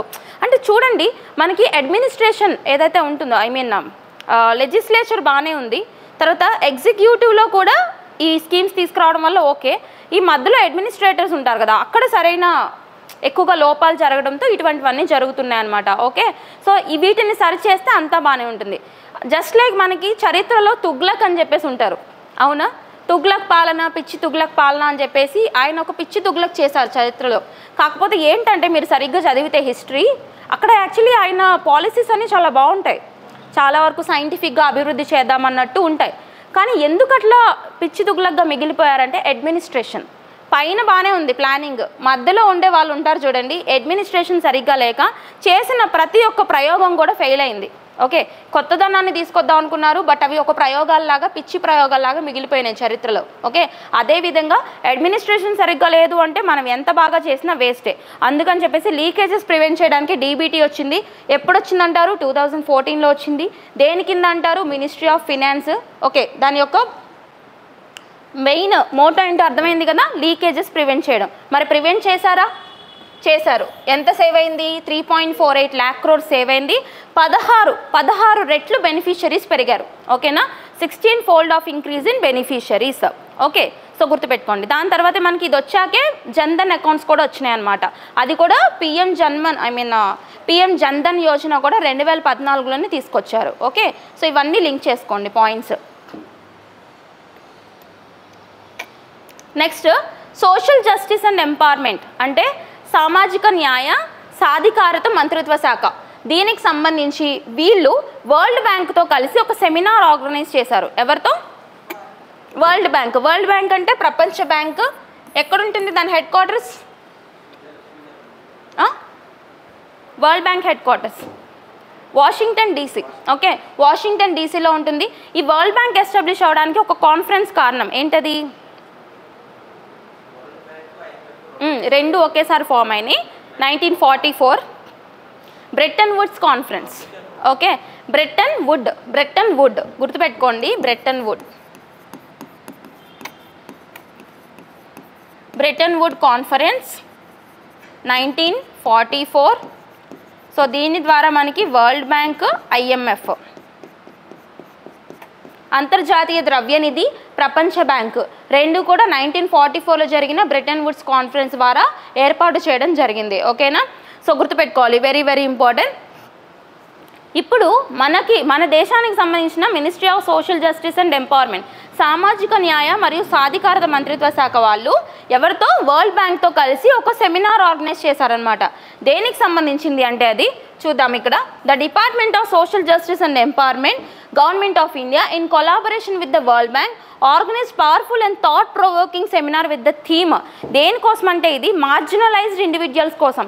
మార్జినలైజ్డ్ అంటే బెగ్గింగ్, భిక్షాటన ఎవరైతే చేస్తుంటారో వాళ్ళ గురించి కావచ్చు, ట్రాన్స్జెండర్స్ ఎవరైతే ఉంటారో వాళ్ళ గురించి కావచ్చు, స్పెషల్ పర్సన్స్ అనమాట, స్పెషల్లీ ఎయిడెడ్ పర్సన్స్ ఎవరైతే ఉంటారో వీళ్ళ గురించి కావచ్చు, వీళ్ళకి అవగాహన కల్పించడానికి, అలాగే వీళ్ళ పట్ల ప్రపంచానికి కూడా అంటే అందరూ కలుపుకునేలా చేయడానికి, అందరినీ కూడా అన్నిట్లోనూ ఇంక్లూజివ్గా పార్టిసిపేట్ చేసే విధంగా చేయడానికి ఇక్కడ ఒక సెమినార్ అనేది కండక్ట్ చేశారు.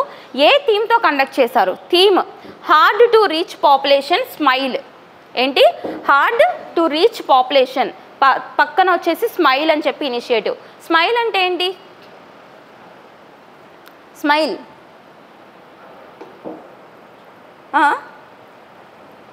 స్మైల్ అంటే ఫుల్ ఫామ్ చూడండి, స్మైల్ ఫుల్ ఫామ్ అడగొచ్చు ఇందులో. Ministry of social justice and empowerment ప్రకారం స్మైల్ ఇనిషియేటివ్ అంటే ఏంటంటే స్మైల్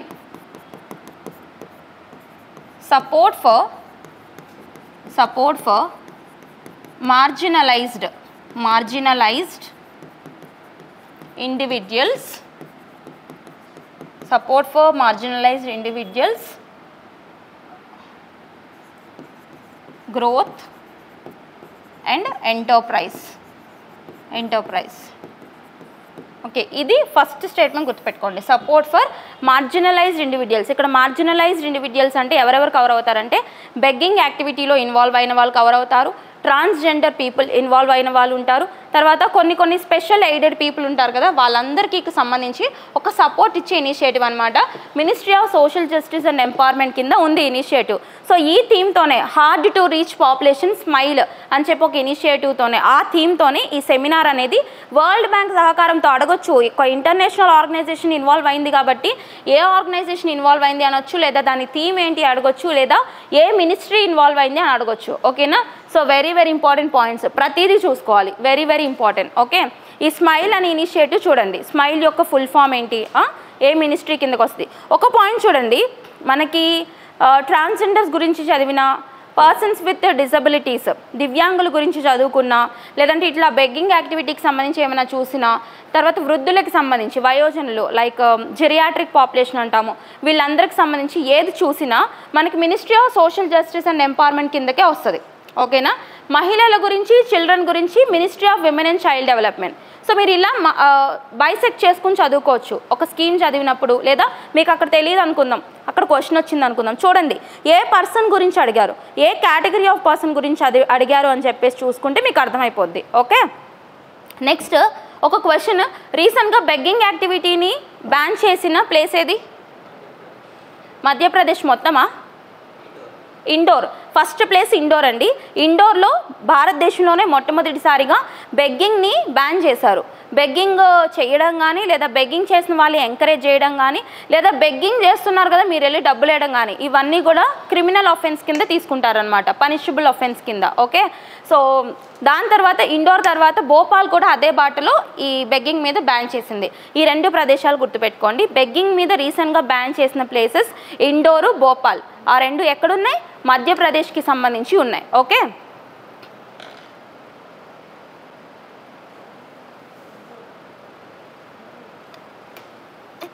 ఓకేనా?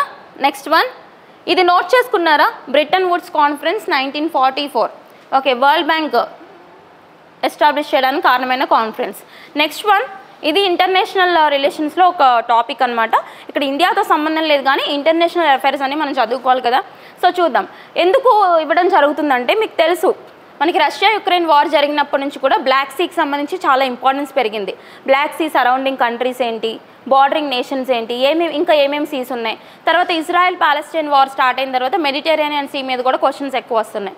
మధ్యధరా సముద్రం అని చెప్పి ఇజ్రాయెల్ బార్డర్లో ఉంటుంది అది. ఓకే, అదేవిధంగా ఇప్పుడు ఏదైతే ఉంటుందో ఇక్కడ చూడండి, ఇది చైనా. ఓకే, సో ఇది చైనా అనమాట. డిమార్కేషన్ చూద్దాము. ఓకే, బోర్డర్స్ కరెక్ట్గా చూసుకోండి. ఇటువైపు చైనా, ఈ పైన నార్త్ కొరియా అండి, ఇది నార్త్ కొరియా, నార్త్. ఇది వచ్చేసి సౌత్ కొరియా, సియోల్ కదా సౌత్ కొరియా క్యాపిటల్. అర్థమైందా ఎక్కడెక్కడ ఏమేమి ఉన్నాయని? ఇప్పుడు ఏదైతే ఉంటుందో ఇక్కడ ఎల్లో సీ ప్రాంతం ఉంది. ఎల్లో సీ ఎక్కడెక్కడ ఉంది అని చెప్పేసి అడగొచ్చు. ఓకేనా? ఎల్లో సీ మనకి China, north Korea, south Korea ఇవన్నీ కవర్ అవుతూ ఉంటాయి. అయితే ఇప్పుడు ఏంటంటే ప్రాబ్లమ్, ఇప్పుడు ప్రతి కంట్రీకి కూడా టెరిటోరియల్ వాటర్స్, తర్వాత ఎక్స్క్లూజివ్ ఈ స్పెషల్ ఎకనామిక్ జోన్, స్పెషల్ కాదు ఎక్స్క్లూజివ్ ఎకనామిక్ జోన్ అని చెప్పేసి ఏరియాస్ ఉంటాయి. మీకు నేను చూపిస్తాను, నెక్స్ట్ ఒక ఆర్టికల్ వస్తుంది. ఎక్స్క్లూజివ్ ఎకనామిక్ జోన్స్ అంటే ఏంటంటే, ఇప్పుడు ఎక్కడ నుంచి టెరిటోరియల్ వాటర్స్ నుంచి, 1 second I'll show you.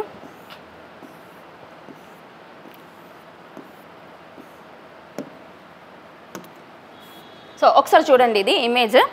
So ఇందులో చూసుకుంటే మనకి యూఎన్ క్లాస్ అని చెప్పి ఒక అగ్రిమెంట్ ఉంది ఇంటర్నేషనల్గా. ఏంటది? UN class.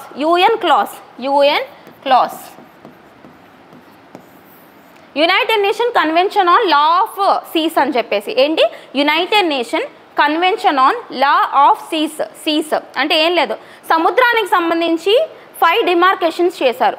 సముద్రానికి సంబంధించి ఆ వాటర్స్ ఏవైతే ఉంటాయో 5 రకాలుగా డివైడ్ చేసిందే యుఎన్ క్లాస్ అనమాట. 1982లో డిమార్కేట్ చేసిన ఒక treaty, UN class treaty. So దీని ప్రకారం 5 రకాలుగా చూస్తాం. 5 రకాలు ఏంటి అంటే మనకి ఎక్కడైతే బేస్ లైన్కి దగ్గరలో ఉంటాయో వాటర్, వాటిని మనం ఇంటర్నల్ వాటర్స్ అని చెప్పేసి పిలుస్తాం. తర్వాత మనకున్న సావర్నిటీ పవర్ అంటే మనం వెళ్తాం కదా 12 నాటికల్ మైల్స్ వరకు, ప్రతి కంట్రీకి కూడా ఇవే డిమార్కేషన్స్. మన కోస్ట్ ఏదైతే ఉంటుందో, మన ఇంటర్నల్ వాటర్స్ ఏవైతే ఉంటాయో, సో ఇక్కడ నుంచి చూసుకుంటే సముద్రం లోపలికి 12 నాటికల్ మైల్స్ వరకు, అక్కడ కిలోమీటర్స్లో చూడండి, నాటికల్ మైల్స్లో చూస్తారు, అవునా, 12 నాటికల్ మైల్స్ వరకు టెరిటోరియల్ సీ అంటారు. అవేంటంటే మనకి సంబంధించి కంప్లీట్ సావర్నిటీ ఉంటుంది. మీరు అక్కడ ఏమన్నా చేసుకోండి. ఇప్పుడు మన కంట్రీ లోపల ఒక లేక్, ఒక రివర్, దీని మీద మనకి ఎలా అయితే ఫుల్ పవర్స్ ఉంటాయో దేనికి సంబంధించి అయినా, అదేవిధంగా టెరిటోరియల్ వాటర్స్ 12 నాటికల్ మైల్స్ వరకు కూడా మనకు అంతే పవర్ ఉంటుంది. సో ఈ మొత్తాన్ని కలిపి 12 నుంచి ఇంకో 24 వరకు ఎక్స్టెండ్ చేస్తే కాంటీజియస్ జోన్ అంటారు. ఇదొక జోను. అడగొచ్చు 12 నాటికల్ మైల్స్ వరకు ఏంటి, 24 ఏంటి, 200 ఏంటి, మ్యాథ్స్ ఆఫ్ ఫాలోయింగ్లో అడిగే ఛాన్స్ ఉంటుంది. ఇది మీకు జాగ్రఫీలో చదువుకుంటారు. జాగ్రఫీలో ఓషన్ ఉంది కదా, చాప్టర్ ఓషన్స్ అని చెప్పేసి అక్కడ చూసుకోవచ్చు ఈ పాయింట్ని. సో ఇది చూడండి, ఇది మనకి కావాల్సింది. ఇది exclusive economic zone. Territorial waters ఉన్నాయా 12 నాటికల్ మైల్స్, ఇది ఎక్కడైతే ఎండ్ అవుతుందో అక్కడి నుంచి సముద్రం లోపలికి 200 నాటికల్ మైల్స్ వరకు, 200 నాటికల్ మైల్స్ వరకు మనకి ఎక్స్క్లూజివ్ ఎకనామిక్ జోన్ అని చెప్పేసి చదువుకుంటాం. ఓకే, ఇది మన కంట్రీకే కాదు, ప్రతి కంట్రీకి ఉంటుంది. ఏదైతే కోస్ట్ లైన్ ఉంటుందో ప్రతి కంట్రీకి ఉంటుంది. సో మీకు ఇందాక చెప్పిన ఇంటర్నేషనల్ డిస్ప్యూట్ అర్థం అవ్వాలి అంటే ఇది అర్థం అవ్వాలి, అందుకే ఇది చెప్తున్నా నేను. ఓకే, సో ఈ ఎక్స్క్లూజివ్ ఎకనామిక్ జోన్ తర్వాత ఇదంతా ఉంది కదా ఇంకా లోపలికి మొత్తం, అది హైసీస్ అంటారు, లేదా ఇంటర్నేషనల్ వాటర్స్, అంతర్జాతీయ జలాలు అని చెప్పేసి విన్నారా మీరు, అంతర్జాతీయ జలాలు. వాటి మీద ఆ పర్టికులర్ కోస్టల్ కంట్రీస్కి హక్కులు ఉండవు.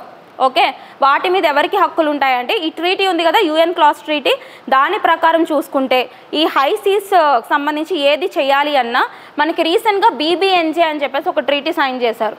బీబీఎన్జే 2023 సంవత్సరంలో బీబీఎన్జే అని చెప్పేసి ఒక ట్రీటీ సైన్ చేశారండి.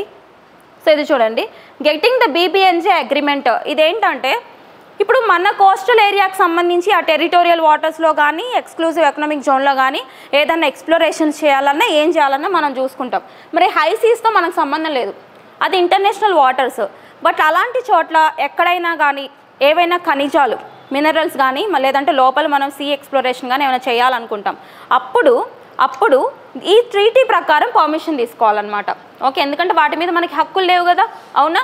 ఇలా హక్కులు లేని చోటల్లో మనం ఎక్స్కవేట్ చేసుకుంటూ పోతే ప్రతి కంట్రీ ఎగబడిద్ది, అక్కడ మేము చేసుకుంటామని. అప్పుడు ఏం జరిగిద్ది, మెరైన్ మొత్తం కూడా ఓవర్ ఎక్స్ప్లాయిటేషన్ చేస్తారు, మెరైన్ ఎన్వైర్న్మెంట్ అంతా డిస్టర్బ్ చేస్తారు. ఆల్రెడీ ల్యాండ్ ఎన్వైర్న్మెంట్ అంతా డిస్టర్బ్ అయింది, మెరైన్ ఎన్వైర్న్మెంట్ కూడా ఇటువంటి ట్రీటీస్ లేకపోతే డిస్టర్బ్ అయిపోతుంది అనమాట. సో మీకు అర్థమైంది కదా ఎక్స్క్లూజివ్ ఎకనామిక్ జోన్ అంటే ఏంటో. ఓకే, సో ఇప్పుడు చూద్దాం మనం.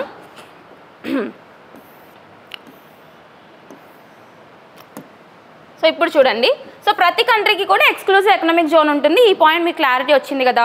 ఈ ఎక్స్క్లూజివ్ ఎకనామిక్ జోన్స్ చైనాకి సంబంధించి, సౌత్ కొరియాకి సంబంధించి క్లాష్ అయ్యే పొజిషన్ ఒకటి ఉంటుంది. ఎక్స్క్లూజివ్ ఎకనామిక్ జోన్స్ క్లాష్ అయ్యే డిస్ప్యూటెడ్ రీజన్ ఒకటి ఉంటుంది. అయితే ఈ డిస్ప్యూటెడ్ రీజన్కి సంబంధించి చైనాకి ఒక అది మరి మనోవ్యాధి అనుకోవాలో ఏమనుకోవాలో తెలియదు కానీ ఒక్కొక్కరు ఒక రకం మన శత్రువులు. ఈ చైనాకి ఏంటంటే కనిపించే మొత్తం కూడా నాకే రైట్ ఉంది అనుకుంటూ ఉంటుంది, కనిపించేది ప్రతిదీ కూడా నాకే సొంతం అని అనుకుంటుంటుంది. సో దానికి సంబంధించి వాళ్ళ యొక్క స్ట్రాటజీ ఏంటంటే చూడండి, మనకు కొన్ని స్ట్రాటజీస్ ఉంటాయి. సలామీ స్లైసింగ్ అని చెప్పి ఒక స్ట్రాటజీ. ఏంటండి, సలామీ గుర్తుపెట్టుకోండి, సలామీ స్లైసింగ్. సో అడగొచ్చు, salami slicing strategy implementing by which country? China. ఏం లేదు, ఇంచ్ బై ఇంచ్ ఎంక్రోచ్మెంట్. ఏంటి, ఇక్కడ నోట్ చేసుకోండి, ఇంచ్ బై ఇంచ్ ఎన్క్రోచ్మెంట్ అంటే మొత్తానికి ఒకేసారి యుద్ధానికి రారాళ్ళు, కొంచెం ఆక్రమించుకుంటూ పిల్లిలాగా దూరుతారనమాట మెల్లిగా. అర్థమైందా? అలా ఫైనల్గా మొత్తాన్ని కూడా కలిపేసుకుంటారు. అదే చేస్తున్నారు. ఇప్పుడు అరుణాచల్ ప్రదేశ్ ఉందా, అరుణాచల్ ప్రదేశ్కి సంబంధించి మన బార్డర్స్ ఏవైతే ఉంటాయో అక్కడ కన్స్ట్రక్షన్స్ చేస్తున్నారు, రోడ్లు వేస్తున్నారు, ఇవన్నీ చేస్తున్నారు. ఎందుకు? ఇండైరెక్ట్గా అరుణాచల్ ప్రదేశ్ మాది అని చెప్పేసి చెప్పడం. ఈవెన్ వాళ్ళకి సంబంధించిన ఏవైతే ఉంటాయో కొన్ని మ్యాప్స్ మీద కూడా అరుణాచల్ ప్రదేశ్ని ప్రింట్ చేసి ఇవ్వడము, ఇలా చేసి తర్వాత యూఎస్ఏ మనకు సపోర్ట్ చేసింది. అరుణాచల్ ప్రదేశ్ చైనాకి సంబంధించింది కాదు, ఇండియాకి సంబంధించింది అని చెప్పి యూఎస్ఏ కూడా సపోర్ట్ చేసింది ప్రీవియస్గా. ఇదే స్ట్రాటజీ తన యొక్క ప్రత్యర్థులు ఎవరైతే ఉంటారో అందరి దగ్గర ప్రయోగిస్తూ ఉంటుంది చైనా. సలామీ స్లైసింగ్ స్ట్రాటజీ అంటారు, అంటే ఇంచ్ బై ఇంచ్ ఎంక్రోచ్ చేసుకోవడం.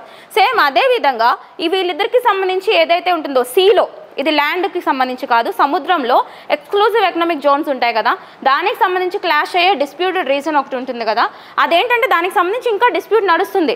ఇది సౌత్ కొరియాకి వెళ్తుందా చైనాకి వెళ్తుందా అన్న దాని మీద డిస్ప్యూట్ నడుస్తుంది. ఇప్పుడు వాళ్ళు ఏం చేశారంటే ఆ రీజన్ ఏదైతే ఉంటుందో అక్కడ ఒక స్టీల్ కన్స్ట్రక్షన్ కట్టారు మెరైన్ ఆక్వాకల్చర్ని పెంచడానికి. మెరైన్ ఆక్వాకల్చర్ కోసం ఒక స్టీల్ కన్స్ట్రక్షన్ కట్టారనమాట. అంటే ఏం చెప్తున్నారు వాళ్ళు అక్కడ ఇండైరెక్ట్గా చెప్పండి, ఇది మాకు సంబంధించిందే అందుకే మేము కన్స్ట్రక్షన్స్ చేసుకుంటున్నాం అని చెప్తున్నారు. అవునా, చూసారా, దాన్నే మనం ఏమంటాము, సలామీ స్లైసింగ్ స్ట్రాటజీ అంటారు. కొంచెం కొంచెం ఆక్రమించుకుంటూ వచ్చేయడం, మంది కాదు అని చెప్పకుండానే మంది అని చెప్పి డిక్లేర్ చేయడం, అంతే కదా. సో గుర్తుపెట్టుకోవాలి, వెరీ వెరీ ఇంపార్టెంట్.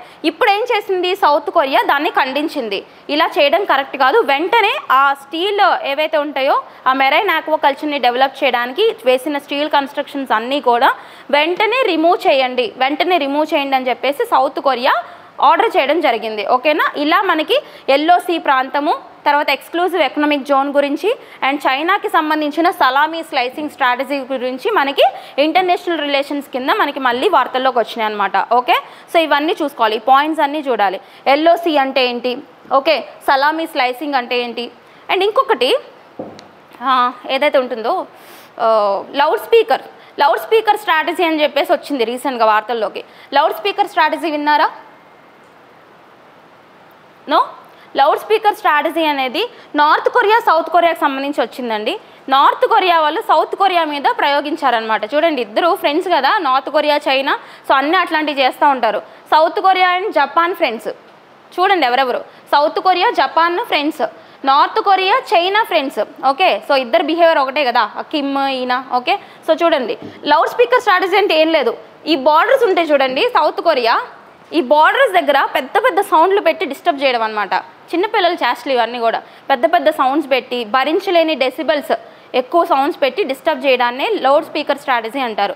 రీసెంట్గా ఏ కంట్రీ ఇవి అమలు చేసిందంటే నార్త్ కొరియా. ఓకే, అండ్ మనకి అనకొండా స్ట్రాటజీ అని చెప్పేసి, అనకొండా స్ట్రాటజీ కూడా చైనాకు సంబంధించిందే.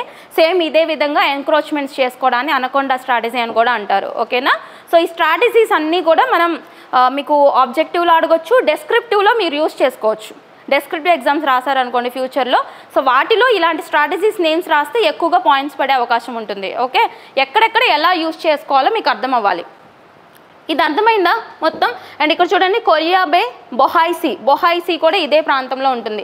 చుట్టుపక్కల ఏమేమి ఉన్నాయో కూడా చూసుకోవాలి మనం. ఓకేనా, కొంచెం టైం ఉన్నప్పుడు వరల్డ్ మ్యాప్ మొత్తం కూడా డిస్కస్ చేసుకుందాం మెల్లిమెల్లిగా.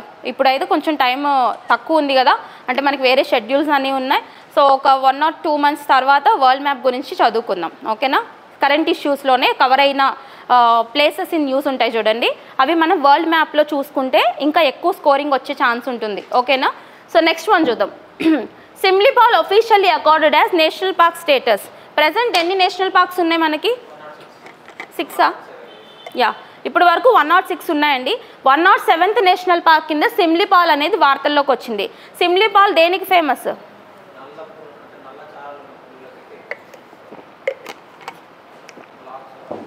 సో బ్లాక్ టైగర్స్, నల్ల పులులు. ఓకేనా, సో ఈ ఏవైతే ఉంటాయో స్ట్రిప్స్ బ్లాక్ కలర్లో ఉంటాయి కదా, సో ఈ బ్లాక్ టైగర్స్కి ఫేమస్ భారతదేశంలో ఏకైక ఏదైతే ఉంటుందో అది సిమ్లీపాల్ టైగర్ రిజర్వ్. ఇది యాక్చువల్లీ టైగర్ రిజర్వ్ కూడా. ఓకేనా, గుర్తుపెట్టుకోవాలి. ప్రజెంట్ ఎన్ని టైగర్ రిజర్వ్స్ ఉన్నాయి? Tiger reserves 58 tiger reserves. మనం చూసాం వార్తల్లో, మాధవ్ నేషనల్ పార్క్ ఏదైతే ఉందో జాతీయ పార్క్ మధ్యప్రదేశ్కి సంబంధించింది, దాన్ని టైగర్ రిజర్వ్ కింద గుర్తించారని చెప్పానా. సో అది 58 ఉన్నాయి. నేషనల్ పార్క్స్ వచ్చేసి 107, దీంతో కలిపి దీంతో సిమ్లీపాల్ టైగర్ రిజర్వ్ని జాతీయ పార్క్ కింద గుర్తించారు ఇప్పుడు. ఓకేనా, ఇప్పుడు ఒక జాతీయ పార్క్ని టైగర్ రిజర్వ్ కింద గుర్తిస్తారు, లేదా బయోడైవర్సిటీ హెరిటేజ్ సైట్ కింద గుర్తిస్తారు. అది టైగర్ రిజర్వ్ అయితే జాతీయ పార్క్ కింద గుర్తిస్తారు. ఈ గుర్తింపులు అనేవి ministry of forest environment and climate change వాళ్ళు చూసుకుంటూ ఉంటారు. అదేవిధంగా సిమ్లీపాల్ టైగర్ రిజర్వ్ ఏదైతే ఉందో ఇది జాతీయ పార్క్ కింద గుర్తించడం చేత భారతదేశంలో ప్రజెంట్ జాతీయ పార్కుల సంఖ్య 107కి చేరింది. ఎంతకి? 107. టైగర్ రిజర్వ్స్ ఎన్ని? 58. ఓకేనా, సో చూద్దాం ఈ సిమ్లీపాల్ యొక్క విస్తీర్ణం ఎంత? 845 స్క్వేర్ కిలోమీటర్స్. 845 స్క్వేర్ కిలోమీటర్స్ అడగొచ్చు మల్టిపుల్ స్టేట్మెంట్స్లో, రీసెంట్గా వార్తల్లో ఉంది కాబట్టి అడగొచ్చు. ఎక్కువగా అందరూ అడిగే క్వశ్చన్స్ ఏంటి అంటే మనకి ఎగ్జామినేషన్లో కొన్ని నేషనల్ పార్క్స్కి సంబంధించి కానీ టైగర్ రిజర్వ్స్కి సంబంధించి కానీ మల్టిపుల్ స్టేట్మెంట్స్ క్వశ్చన్స్ ఎక్కువ వస్తున్నాయి. దాని సరౌండింగ్ ఏరియాస్ ఏంటి, దాని వైశాల్యం ఏంటి, ఇన్ని వస్తున్నప్పుడు వాళ్ళు ఎలా ఫీల్ అవుతారంటే ఇది స్టాటిక్ జీకే కదా, నేషనల్ పార్క్స్ అనేవి చాలా ఉంటాయి, స్టాటిక్ జీకే అన్నిటికీ సంబంధించి ఇంత డీప్గా మనం ఎలా చదువుకుంటాం, అంత టైం ఉండదు కదా అని. బట్ చిన్న లాజిక్ అండి, అది ఏదో ఒక రకంగా వార్తల్లో ఉంటుంది. ఓకే, ఏదో ఒక రకంగా వార్తల్లో ఉన్నది మాత్రమే అంత డీప్గా అడుగుతారు, గుర్తుపెట్టుకోండి. ఎందుకంటే ఎవరు ఎక్స్పెక్ట్ చేయరు. అంటే ఇప్పుడు ఆ ఎగ్జామినర్ అయినా కానీ ఇంత డీప్గా ప్రతి అంశాన్ని ఇప్పుడు ఫర్ ఎగ్జాంపుల్ నేషనల్ పార్క్సే తీసుకుందాం ఎగ్జాంపుల్, 107 నేషనల్ పార్క్స్ ఉన్నాయి. ప్రతి దాన్ని డీప్గా అనలైజ్ చేసి చదవాలంటే ఇదే ఒక పెద్ద చాప్టర్ అయింది, లేదా ఇదే ఒక సెపరేట్ సబ్జెక్ట్ అయింది. అవునా, మరి స్టూడెంట్ మీద అంత బర్డెన్ ఏం పడదు, అర్థమైందా? పెట్టాలని కూడా అనుకోరు వాళ్ళు. కానీ వాళ్ళ ఉద్దేశం ఏంటి అంటే అటువంటి క్వశ్చన్స్ అడగడంలో వీళ్ళు చుట్టుపక్కల ఉన్నవి ఎంత అబ్జర్వ్ చేస్తున్నారు. ఈ రోజుల్లో కరెంట్ ఇష్యూస్కి ఇంత ప్రాముఖ్యత ఎందుకు వచ్చింది ప్రతి ఎగ్జామ్లో అంటే ఇదే అబ్జర్వేషన్. చుట్టుపక్కల మొత్తం ఎంత అబ్జర్వ్ చేస్తున్నారు, ఎందుకంటే మీరు తర్వాత వెళ్ళాల్సిన ఫీల్డ్స్ కూడా అలాంటివే. అన్నీ మనం అబ్జర్వ్ చేసుకోవాలి. ఇక్కడ నుంచున్నాము అంటే మన ముందు ఏం జరుగుతుంది, వెనక ఏం జరుగుతుంది, అడ్మినిస్ట్రేషన్లో ఏం జరుగుతుంది, లో లెవెల్లో ఏం జరుగుతుంది, హై లెవెల్లో ఏం జరుగుతుంది, అంత అబ్జర్వేషన్ పవర్ ఉండాలి. అదే పవర్ మన చుట్టుపక్కల ఉన్న రీజనల్ కానీ నేషనల్ కానీ ఇంటర్నేషనల్ కానీ మనకుందా లేదా అని టెస్ట్ చేయడమే ఈ యొక్క కరెంట్ ఇష్యూస్ యొక్క మెయిన్ ఉద్దేశం. అదేవిధంగా మనకి స్టాటిక్ జీకే అని చెప్పేసి అనుకుంటాం మనం, కానీ అది స్టాటిక్ జీకే కాదండి, కరెంట్ అఫైర్స్. కరెంట్ అఫైర్స్లో వచ్చింది మాత్రమే అంత డీటెయిల్గా అడుగుతారు. అదేవిధంగా మనం చదువుకోవాలి. ఓకేనా, సో ఈ సిమ్లీపాల్ టైగర్ రిజర్వ్ ఎంత? 845 స్క్వేర్ కిలోమీటర్స్ ఉంటుంది. అక్కడ బ్లాక్ టైగర్స్కి సంబంధించి ఎక్కువగా ఉంటుంది. అండ్ సిమ్లీపాల్ వచ్చేసి ఒడిషాకి సంబంధించింది అనమాట. ఏ స్టేట్? ఒడిషా.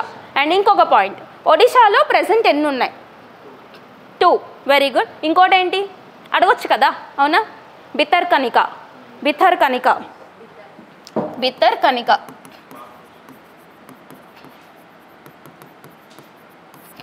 ఓకే, బితర్కనిక అనేది ఒడిషాకి సంబంధించింది. సో ఈ రెండు ఒడిషాకి సంబంధించినవి గుర్తుపెట్టుకోవాలి. అండ్ ఏదైతే ఉంటుందో లార్జెస్ట్ ఏంటి? What is the largest national park? Hemis. లడాఖ్కి సంబంధించిన హెమిస్ వచ్చేసి లార్జెస్ట్ అనమాట. అండ్ ఓల్డెస్ట్ అతి పురాతనమైంది జిమ్ కార్బెట్. ఉత్తరాఖండ్కి సంబంధించిన జిమ్ కార్బెట్. ఒక్కసారి ఇది మ్యాప్ చూసుకుందాము. సో ఇది చూద్దాము ఒకసారి. చూడండి, ఇక్కడ మీకు మ్యాక్సిమం వచ్చేసి మధ్యప్రదేశ్లోనే ఉన్నాయి, 11 ఉన్నాయన్నమాట.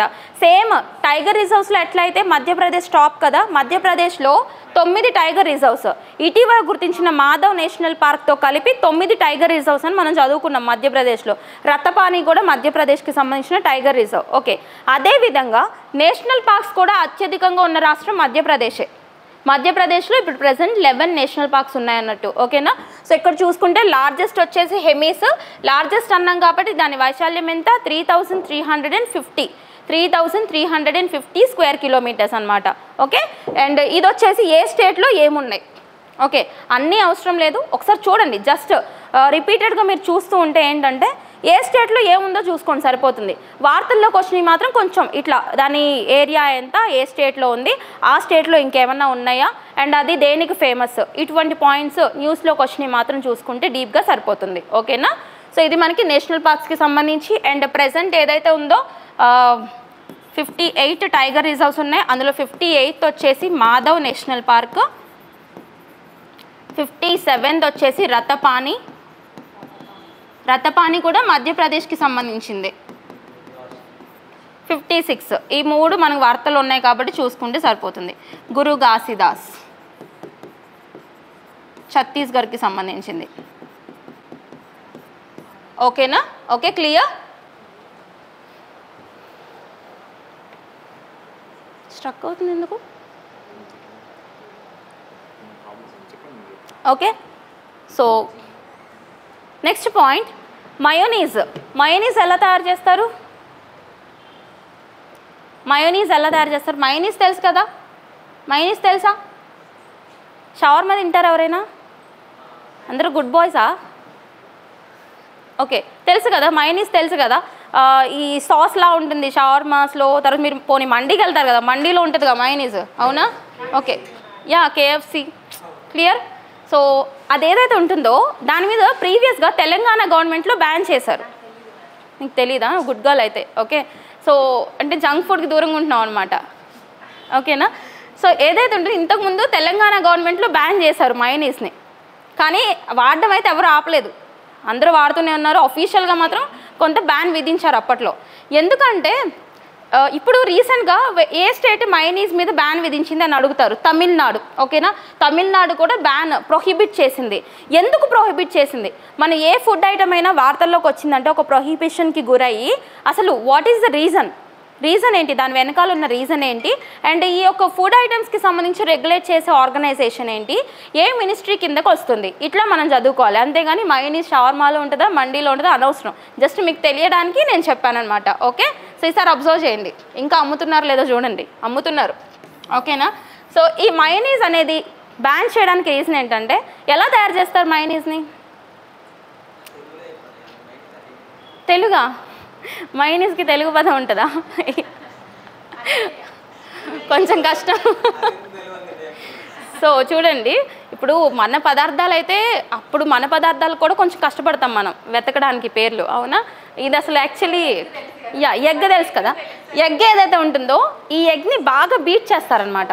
ఓకే, ఈ ఏదైతే బీటర్స్ ఉంటాయి కదా వాటిని యూజ్ చేసి బాగా బీట్ చేస్తే అది కొంచెం ఇట్లా విస్కస్గా తయారవుతూ ఉంటుంది. ఓకేనా? సో దాన్ని మనం మయోనీస్ అంటారు. ఎక్కువగా ఈ డిప్స్లో సాస్ కింద అట్లా యూజ్ చేస్తూ ఉంటారు దాన్ని. ఓకేనా? రోల్స్లో వాడుతూ ఉంటారు. చూడండి సార్, అబ్జర్వ్ చేయండి. ఏంటి? ఎగ్ని, రా ఎగ్ అండి దాన్ని మళ్ళీ. ఓకేనా? పచ్చిగుడ్ని బాగా బీట్ చేసి తయారు చేస్తారు. దానికి చాలా ఫ్యాన్ ఫాలోయింగ్ కూడా ఉంటుంది మయోనీస్కి యాక్చువల్లీ. ఓకే, ఎక్స్ట్రా మయోనీస్ అని ఆర్డర్ చేస్తారు. ఓకేనా? సో ఏదైతే ఉంటుందో ఇప్పుడు దీన్ని బ్యాన్ చేయడానికి మెయిన్ ఉద్దేశం ఏంటి అంటే సాల్మొనెల్లా బ్యాక్టీరియా. ఓకేనా? రా ఎగ్ కదా, అది పచ్చిగుడ్డు కదా, అది అలా ఉండడం వల్ల ఈ ఎయిర్ అట్మాస్ఫియర్తో కెమికల్ రియాక్షన్ జరిగి అక్కడ సాల్మొనెల్లా బ్యాక్టీరియా అనేది డెవలప్ అవుతుందంట. సాల్మొనెల్లా టైఫీ విన్నారా? టైఫాయిడ్ని కాజ్ చేసేది ఒక బ్యాక్టీరియా, మనకు తెలుసు కదా. టైఫాయిడ్ని ఏది కాజ్ చేస్తుంది? సాల్మొనెల్లా టైఫీ అనే ఒక బ్యాక్టీరియా. ఈ సాల్మొనెల్లా టైఫీ గ్రోత్ అనేది మయోనీస్లో చూస్తున్నాము అని చెప్పేసి అది డేంజరస్ కదా మరి. సో అందుకని చెప్పేసి ఇటీవల తమిళనాడు గవర్నమెంట్ దీని మీద ప్రొహిబిషన్కి గురి చేసిందనమాట. ప్రీవియస్గా మనకి తెలంగాణలో కూడా ఇటువంటి ఇనిషియేటివ్ వచ్చింది. అయితే ఇప్పుడు చూడండి, ఏ పదార్థమైన వార్తల్లోకి వస్తే అది ఏ సంస్థ రెగ్యులేషన్ చేస్తుందని చెప్పేసి మనం చూసుకోవాలి. ఏ సంస్థ అంటే FSSAI, food safety standards authority of India. ఆహార భద్రతలకు సంబంధించి ప్రమాణాలు చూసే ఒక సంస్థ భారతదేశంలో food safety standards authority of India. Very important. 2008లో తీసుకురావడం జరిగింది. ఇది 2008లోనే 2006లో వచ్చిన ఒక చట్టం ఆధారంగా, 2006లో వచ్చిన food safety standards authority act ఆధారంగా FSSAI సంస్థ 2008 నుంచి ఇంప్లిమెంటేషన్లోకి వచ్చింది. ఓకేనా? అంటే దీని ఏమని పిలవచ్చు? స్టాట్యుటరీ బాడీ అని పిలవచ్చా? చట్టబద్ధ సంస్థే కదా, చట్టం ఆధారంగానే వచ్చింది కదా. సో స్టాట్యుటరీ అనొచ్చు, రెగ్యులేటరీ అనొచ్చు, చట్టబద్ధ సంస్థ అని కూడా అనొచ్చు. అండ్ ఇప్పుడు చెప్పండి, ఈ FSSAI ఏ మంత్రిత్వ శాఖ పరిధిలోకి వెళ్తుంది?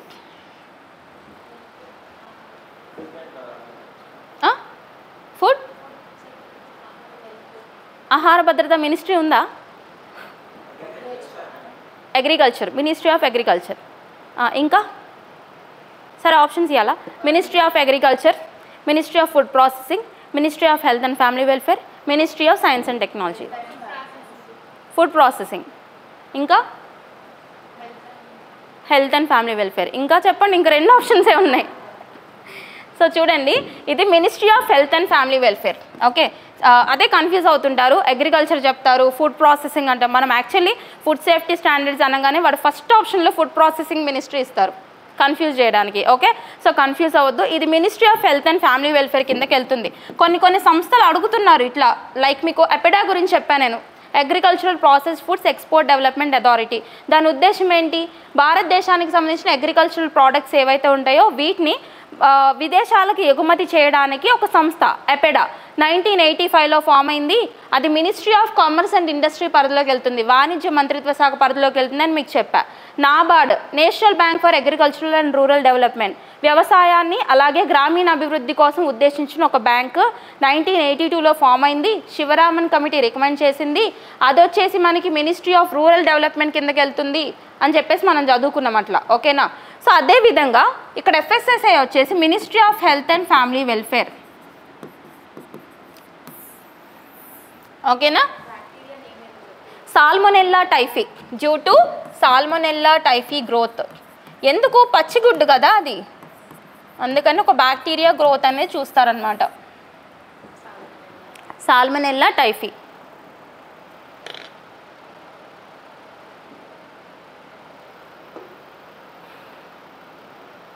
ఓకే, క్లియరా. అండ్ మనం చూసుకుంటే ఇంతకుముందు నీరియం పువ్వులు ఉన్నాయా, నీరియం ఫ్లవర్స్. నీరియం అంటే నీరియం, NERIUM. గన్నేరు విన్నారా, గన్నేరు తెలుసు కదా, గన్నేరు పువ్వు తెలుసు కదా, గన్నేరుని నీరియం అంటాం, ఓకేనా.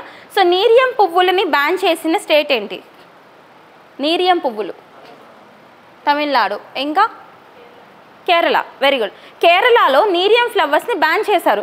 ఎందుకు బ్యాన్ చేశారు, ఏదో ఒక ఇన్సిడెంట్ జరిగితేనే కదా ఒక బ్యాన్ అనేది వస్తుంది. ఏంటంటే చూడండి, యాక్చువల్ ఏం జరిగిందంటే అక్కడ, అంటే ఇది మనకు కామెడీగా ఉంటుంది కానీ బట్ చూస్తే ఎలా ఉంటుందంటే, ఒక అమ్మాయి ఏం చేసిందంటే ఫోన్ మాట్లాడుతుంది. ఫోన్ మాట్లాడుకుంటూ మనకి తెలీదు, మనం ఫోన్ మాట్లాడినప్పుడు ఎటు వెళ్ళిపోతూ ఉంటాం కొన్నిసార్లు, అవునా. సో మాట్లాడుకుంటూ ఎంత వాకింగ్ చేస్తారంటే జనాలు, సో మాట్లాడుతూ వాళ్ళ ఇంట్లో చెట్టు ఉంటే ఆకులు తింటా ఉందంట, రెండే, ఒక 2 లీవ్స్, నీరియం లీవ్స్ తిన్నప్పుడు బాగానే ఉంది. మనకు తెలుసు కదా గన్నేరు అనేది కొంచెం విష పదార్థం, మనం చూస్తాము. గన్నేరు ఫ్రూట్స్ ఏవైతే ఉంటాయో వాటిని నలుపుకొని పాయిజన్ కింద కూడా వాడుతుంటారు రూరల్ ఏరియాస్లో, అట్లా చూస్తాం మనం, అవునా. గన్నేరు పప్పు తిను సంథింగ్ ఇట్లా కామెడీలు కూడా మనం చూస్తాం, అవునా. సో అమ్మాయి తిన్నప్పుడు ఓకే బాగానే ఉంది. 2 డేస్ తర్వాత సడన్గా కార్డియాక్ అరెస్ట్ అయి చనిపోయింది. ఇక్కడ ఎయిర్పోర్ట్లో, ఆమె ఫారెన్ వెళ్ళాలి యాక్చువల్లీ, ఎయిర్పోర్ట్లో కార్డియాక్ అరెస్ట్ అయి చనిపోయింది, ఓకే, హార్ట్ ఫెయిల్ అయి చనిపోయింది. ఎందుకు అంటే తర్వాత చూసుకుంటే, తర్వాత చేస్తారు కదా, ఓకే, అనాలిసిస్ చేస్తారు కదా, ఓకే, బయోప్సీ చేస్తారు కదా, అప్పుడు ఏం తెలిసింది అంటే అటాప్సీ చేసినప్పుడు ఈ నీరియం ఏదైతే ఉంటుందో ఇందులో ఉండే కార్డియా గ్లైకోసైడ్స్ వల్ల, ఓకేనా, కార్డియా గ్లైకోసైడ్స్ ఉంటాయి కదా, ఆ యొక్క కెమికల్ కాంపౌండ్ ఏదైతే ఉంటుందో దానివల్ల అమ్మాయికి కార్డియాక్ అరెస్ట్ జరిగింది. దాని తర్వాత నీరియంకి సంబంధించిన పువ్వుల్ని కూడా నిషేధించారు. ఎక్కడ, టెంపుల్స్లో, కేరళలోని టెంపుల్స్ ఉంటాయి కదా, టెంపుల్స్లో ఆ పరిసర ప్రాంతాల్లో అక్కడే కదా ఎక్కువగా ఈ పువ్వులు అవన్నీ చూసేది. చాలా రకాలు ఉంటాయండి, మనకు తెలిసింది 1-2, బట్ నీరియంలో చాలా రకాలు ఉంటాయి, ఓకే. ఈవెన్ మనం చూసే ప్లూమేరియా అని చెప్పి ఫ్లవర్స్ చూస్తాం, ప్లూమేరియా అని కొంచెం స్టైల్గా ఉంటాయి, నీరియంకి కొంచెం అడ్వాన్స్ వర్షన్ లాగా ఉంటాయి అన్నమాట. లోపల మల్టీ కలర్స్ వచ్చి, బయట ఒక కలర్ వచ్చి, పింక్లో, వైట్ అండ్ ఎల్లో, ఇవన్నీ కూడా కొంచెం ఆ జాతికి సంబంధించినవే, ఆ జీనస్ కిందకే వస్తాయి, వేరే స్పీషీస్. సో ఎక్కువగా కేరళ టెంపుల్స్లో చూస్తారు. దాని తర్వాత ఈ ఇన్సిడెంట్ తర్వాత నీరియం ఫ్లవర్స్ మీద బ్యాన్ విధించారు, ఓకేనా. సో ఇవన్నీ కూడా చూసుకోవాలి. అండ్ మనకి ఏపీపీఎస్సీ గ్రూప్ 2 ఎగ్జామినేషన్ జరిగింది కదా, ప్రిలిమినరీ ఎగ్జామ్ అప్పుడు ఏపీపీఎస్సీ గ్రూప్ 2 ప్రిలిమ్స్ కూడా ఉంటుంది ఆంధ్రప్రదేశ్లో, ఓకే. మనకంటే ఒక స్టేజే కానీ అక్కడ ప్రిలిమ్స్ మెయిన్స్ అని చెప్పేసి ఉంటాయి కదా. ప్రిలిమ్స్ ఎగ్జామ్లో ఒక క్వశ్చన్ అడిగారు. ఆ క్వశ్చన్ ఏంటి అంటే, అది అప్పుడు మనం కరెంట్ ఇష్యూస్లో కూడా డిస్కస్ చేసుకున్నాం అప్పుడు, ఓకే. ఏంటంటే ఆ క్వశ్చన్, ఈ కాటన్ క్యాండీస్ తెలుసా, కాటన్ క్యాండీ, పీచు మిఠాయి, రంగురంగుల పీచు మిఠాయిలు ఉంటాయి చూడండి, పింక్ కలర్, ఇట్లా ఎల్లో కలర్ అని చెప్పేసి వేస్తారు కదా కలర్స్ వేసి. ఈ కాటన్ క్యాండీస్ని కొన్ని రాష్ట్రాల్లో బ్యాన్ చేశారు. తమిళనాడు, కర్ణాటక, కొన్ని రీజన్స్ ఆఫ్ ఆంధ్రప్రదేశ్, ఇట్లా ఢిల్లీ, ఇటువంటి చోట్ల బ్యాన్ చేశారు. అయితే ఈ కాటన్ క్యాండీస్ని బ్యాన్ చేయడానికి ఎక్కడ బ్యాన్ చేశారని అడగల, క్వశ్చన్ అడిగారు. కానీ ఏం అడిగారంటే దేనివల్ల బ్యాన్ చేశారు, అందులో ఉన్న కాంపౌండ్ ఏంటి, రీజన్ అనమాట. అందుకని ఫోకస్ చేయాలి వీటి మీద మనం. సో ఏంటి, దేనివల్ల బ్యాన్ చేసి ఉండొచ్చు, కలరింగ్ ఏజెంట్స్, ఓకే. దాని పేరేంటి, ఓకేనా. యాక్చువల్లీ అవి ఏంటంటే ఆ కాంపౌండ్స్, ఆ కలరింగ్ కాంపౌండ్స్ అవి ఏంటి అంటే కార్సినోజెనిక్ ఏజెంట్స్ అనమాట. What do you mean by carcinogenic? Very good. Carcinogenic అంటే క్యాన్సర్ కాజింగ్ ఏజెంట్స్. ఇప్పుడు మనం చూస్తున్నాం క్యాన్సర్స్ అనేవి ఎక్కువైపోతున్నాయి, చాలా కేసెస్ ఉంటున్నాయి మన చుట్టుపక్కల, విమెన్లో కానీ మెన్లో కానీ. విమెన్లో breast cancer, cervical cancer, uterus cancer, మెన్లో ప్రాస్టేట్ క్యాన్సర్ అని చెప్పేసి, తర్వాత అందరిలోనూ blood cancers, white blood, leukaemia, ఇవన్నీ చూస్తున్నాం మనం. బోన్ మ్యారో క్యాన్సర్ అని. ఎందుకు ఇన్ని పెరిగిపోతున్నాయి అంటే మనకి చుట్టుపక్కల అన్నీ కూడా కార్సినోజెనిక్ కాంపౌండ్సే. మన ఫుడ్ ఐటమ్స్లో కానీ లేదంటే మన ఈవెన్ ఎయిర్ పొల్యూషన్ వల్ల కూడా అవుతూ ఉంటుంది. అయితే ఇక్కడ ఈ కాటన్ క్యాండీస్లో ఉన్న కార్సినోజెనిక్ ఏజెంట్ ఏంటి అంటే రోడమైన్ బి. ఇది మనకి ఏపీపీఎస్సీ గ్రూప్ 2 ప్రిలిమినరీ ఎగ్జామ్లో అడిగిన బిట్. సో అందుకని చెప్తున్నాను, ఇటువంటి కాంపౌండ్స్ ఏది వార్తల్లోకి వచ్చినా, దేని మీదైనా బ్యాన్ విధించినా ఏంటి, ఎందుకు బ్యాన్ విధించారు, రీజన్ అనేది చాలా ఇంపార్టెంట్. జస్ట్ బ్యాన్ విధించారని చూసుకుని సరిపోదు. ఇది ఒక చిన్న టాపిక్లా ఉంటుంది, ఎగ్ మైనీస్ బ్యాన్ చేశారని చెప్పేసి. But what is the reason, కొంచెం బ్యాక్గ్రౌండ్ డిగ్ చేయండి, అడుగుతారు క్వశ్చన్స్. ఓకేనా? సో ఇక్కడ చూడండి, రోడమైన్ బి అనే కాంపౌండ్. సో రోడమైన్ బి అనే కార్సినోజెనిక్ కాంపౌండ్ వల్ల కాటన్ క్యాండీస్ అప్పట్లో బ్యాన్ చేశారు. అండ్ తర్వాత మనం చూసాం నీరియం ఫ్లవర్స్ని కేరళ స్టేట్లో బ్యాన్ చేశారు due to cardiac glycosides. And ఇప్పుడు వాటిలోకి వచ్చిన ఎగ్ మయోనీస్, ఎగ్ రా ఎగ్ పచ్చిగుడ్డుతో తయారు చేస్తారు కాబట్టి ఇందులో సాల్మొనెల్లా టైఫీ గ్రో అవుతుంది కాబట్టి దానివల్ల అది బ్యాక్టీరియల్ కాంపౌండ్ కాబట్టి దీన్ని బ్యాన్ చేశారనమాట. ఎక్కడ? Tamil Nadu. Okay, so very very important, link up చేయండి. ఓకే, క్లియరా ఈ టాపిక్? కార్డియాక్ గ్లైకోసైడ్స్ అవి యాక్చువల్లీ ఏంటంటే, కార్డియాక్ గ్లైకోసైడ్స్ మనకి ఎంత ఉండాలో అంత ఉంటే మంచిదే. ఇప్పుడు మనం డ్రగ్స్లో కూడా వాడతారండి. డ్రగ్స్ అంటే ఏంటంటే మెడిసిన్. ఇప్పుడు డ్రగ్కి మెడిసిన్కి డిఫరెన్స్ ఏంటి? డ్రగ్ అంటే అదో పెద్ద బూతులా చూస్తారు అందరూ. Addictive doses. ఓకేనా? Depends upon the doses and depends upon the classification. Okay, even మనం చదువుకునేటప్పుడు కొన్నిసార్లు మెడికల్ షాప్స్కి కూడా డ్రగ్ స్టోర్ అని పెడతారు. అంటే ఏంటి, అక్కడ డ్రగ్స్ అమ్ముతున్నారా? డోసెస్ ఉంటుంది. తర్వాత అది ఏ క్లాస్ ఆఫ్ కాంపౌండ్, ఎనాల్జెసిక్ కాంపౌండా ఏంటి? ఓకే, సో ఇప్పుడు మనం చూస్తాము అంటే ఆల్కహాల్ ఉండేది. ఫర్ ఎగ్జాంపుల్ ఆల్కహాల్ని ప్రొహిబిట్ చేయాలని మనకుంది. ఆర్టికల్ 47లో ఉంటుంది మనకి ఆల్కహాల్ ప్రొహిబిషన్ అని చెప్పేసి ఉంటుంది. మరి అక్కడ ఒక స్టేట్మెంట్ కంప్లీట్ చేయాలి, prohibition of alcohol for consumption purpose, తాగడానికి నిషేధం అనమాట. మొత్తానికి ప్రొహిబిట్ చేస్తే మెడిసిన్స్లో ఎక్కడ వాడతాం మనం? ఇప్పుడు మెడిసిన్లో ఏమేమి ఉంటాయంటే, ఫర్ ఎగ్జాంపుల్ ఒక కాఫ్ సిరప్ తీసుకుందామండి. ఒక కాఫ్ సిరప్ తీసుకుందాము అంటే అక్కడ ఏమేమి ఉంటాయంటే ఏపీఐ ఉంటుంది. ఏదైనా జనరల్గా చూసుకుందాం, జనరల్గా అర్థం చేసుకోండి. ఏపీఐ అంటే యాక్టివ్ ఫార్మాస్యూటికల్ ఇంగ్రీడియంట్. ఏంటి?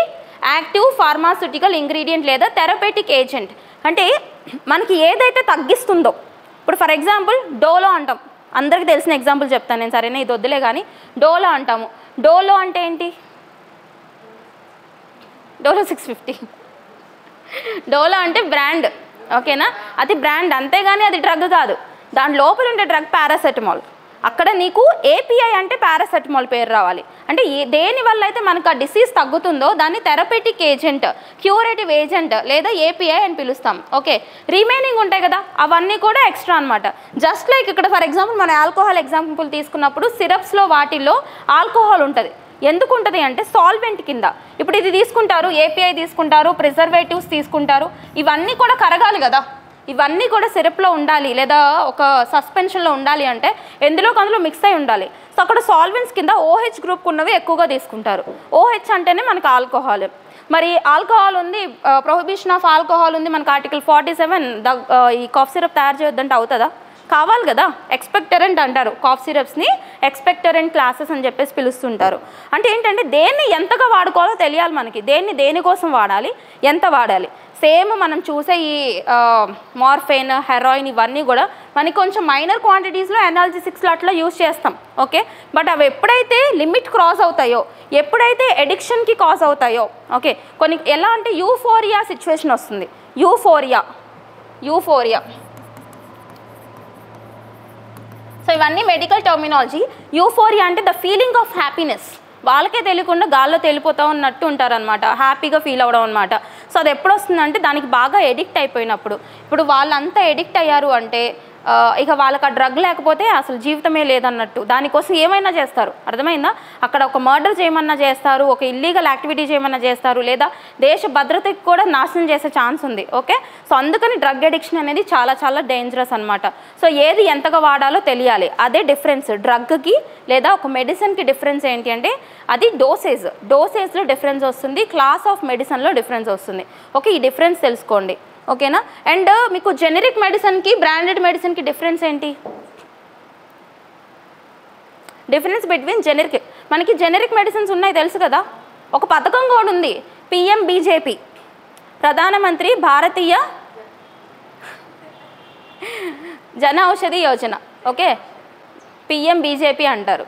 అంటే ఏం లేదు, అందరూ ఉంటాం. ఇప్పుడు మన కంట్రీలో నార్మల్ పీపుల్ ఉంటారు, బిలో ఇన్కమ్ లెవెల్ ఉంటారు, రిచ్ పీపుల్ ఉంటారు. మరి మన దగ్గర ఇప్పుడు ఫర్ ఎగ్జాంపుల్ ఒక ఫ్యామిలీ తీసుకుందాం, ఒక ఫ్యామిలీ, ఆ ఫ్యామిలీలో 2 డయాబెటీస్ పేషెంట్స్ ఉన్నారు అనుకుందాం. వాళ్ళకి ఎంత ఖర్చు అవుతుంది నెలకి? మీ ఇంట్లో కూడా ఎవరో ఒకరు ఉండే ఉంటారు కదా. ఈ రోజులో ఇండియా అనేది డయాబెటిక్ క్యాపిటల్ అయిపోయింది, అవునా? ప్రపంచంలోనే డయాబెటీస్ క్యాపిటల్ అయింది, ప్రతి ఇంట్లో ఎవరో ఒకరు ఉంటున్నారు. ఓకే, సో అంతెందుకు, చిన్న ఎగ్జాంపుల్ చెప్తానండి. మా ఫ్యామిలీలోనే 5 మెంబర్స్ ఉంటారు, వాళ్ళకి నెలకు వచ్చేసి 30,000 వరకు మెడికల్ టెస్టులు కావచ్చు, మెడిసిన్స్ కావచ్చు, వాటికి అవుతుంటుంది. ఇలా ఎంతమంది ఉంటారు బయట, అవునా? మరి అంతా కూడా అంత ఎక్స్పెన్స్ పెట్టుకోగలుగుతారా? ఇప్పుడు మనం చదువుకున్నాం, అన్ని levels of classes of people ఉంటారు. నేను చిన్న డయాబెటీస్ ఎగ్జాంపుల్ తీసుకుని చెప్తున్నా. ఇదే విధంగా మనకి మెడిసిన్స్ అనేవి కాస్ట్లీ చాలా వరకు. అయితే మరి ఎలా, మిగతా వాళ్ళకి ఎలా? దానికోసం జెనరిక్ మెడిసిన్ తీసుకొచ్చారు. జెనరిక్ మెడిసిన్ అంటే తక్కువ కాస్ట్లో ఇస్తారు. ఎందుకు తక్కువ కాస్ట్లో ఇస్తున్నారు?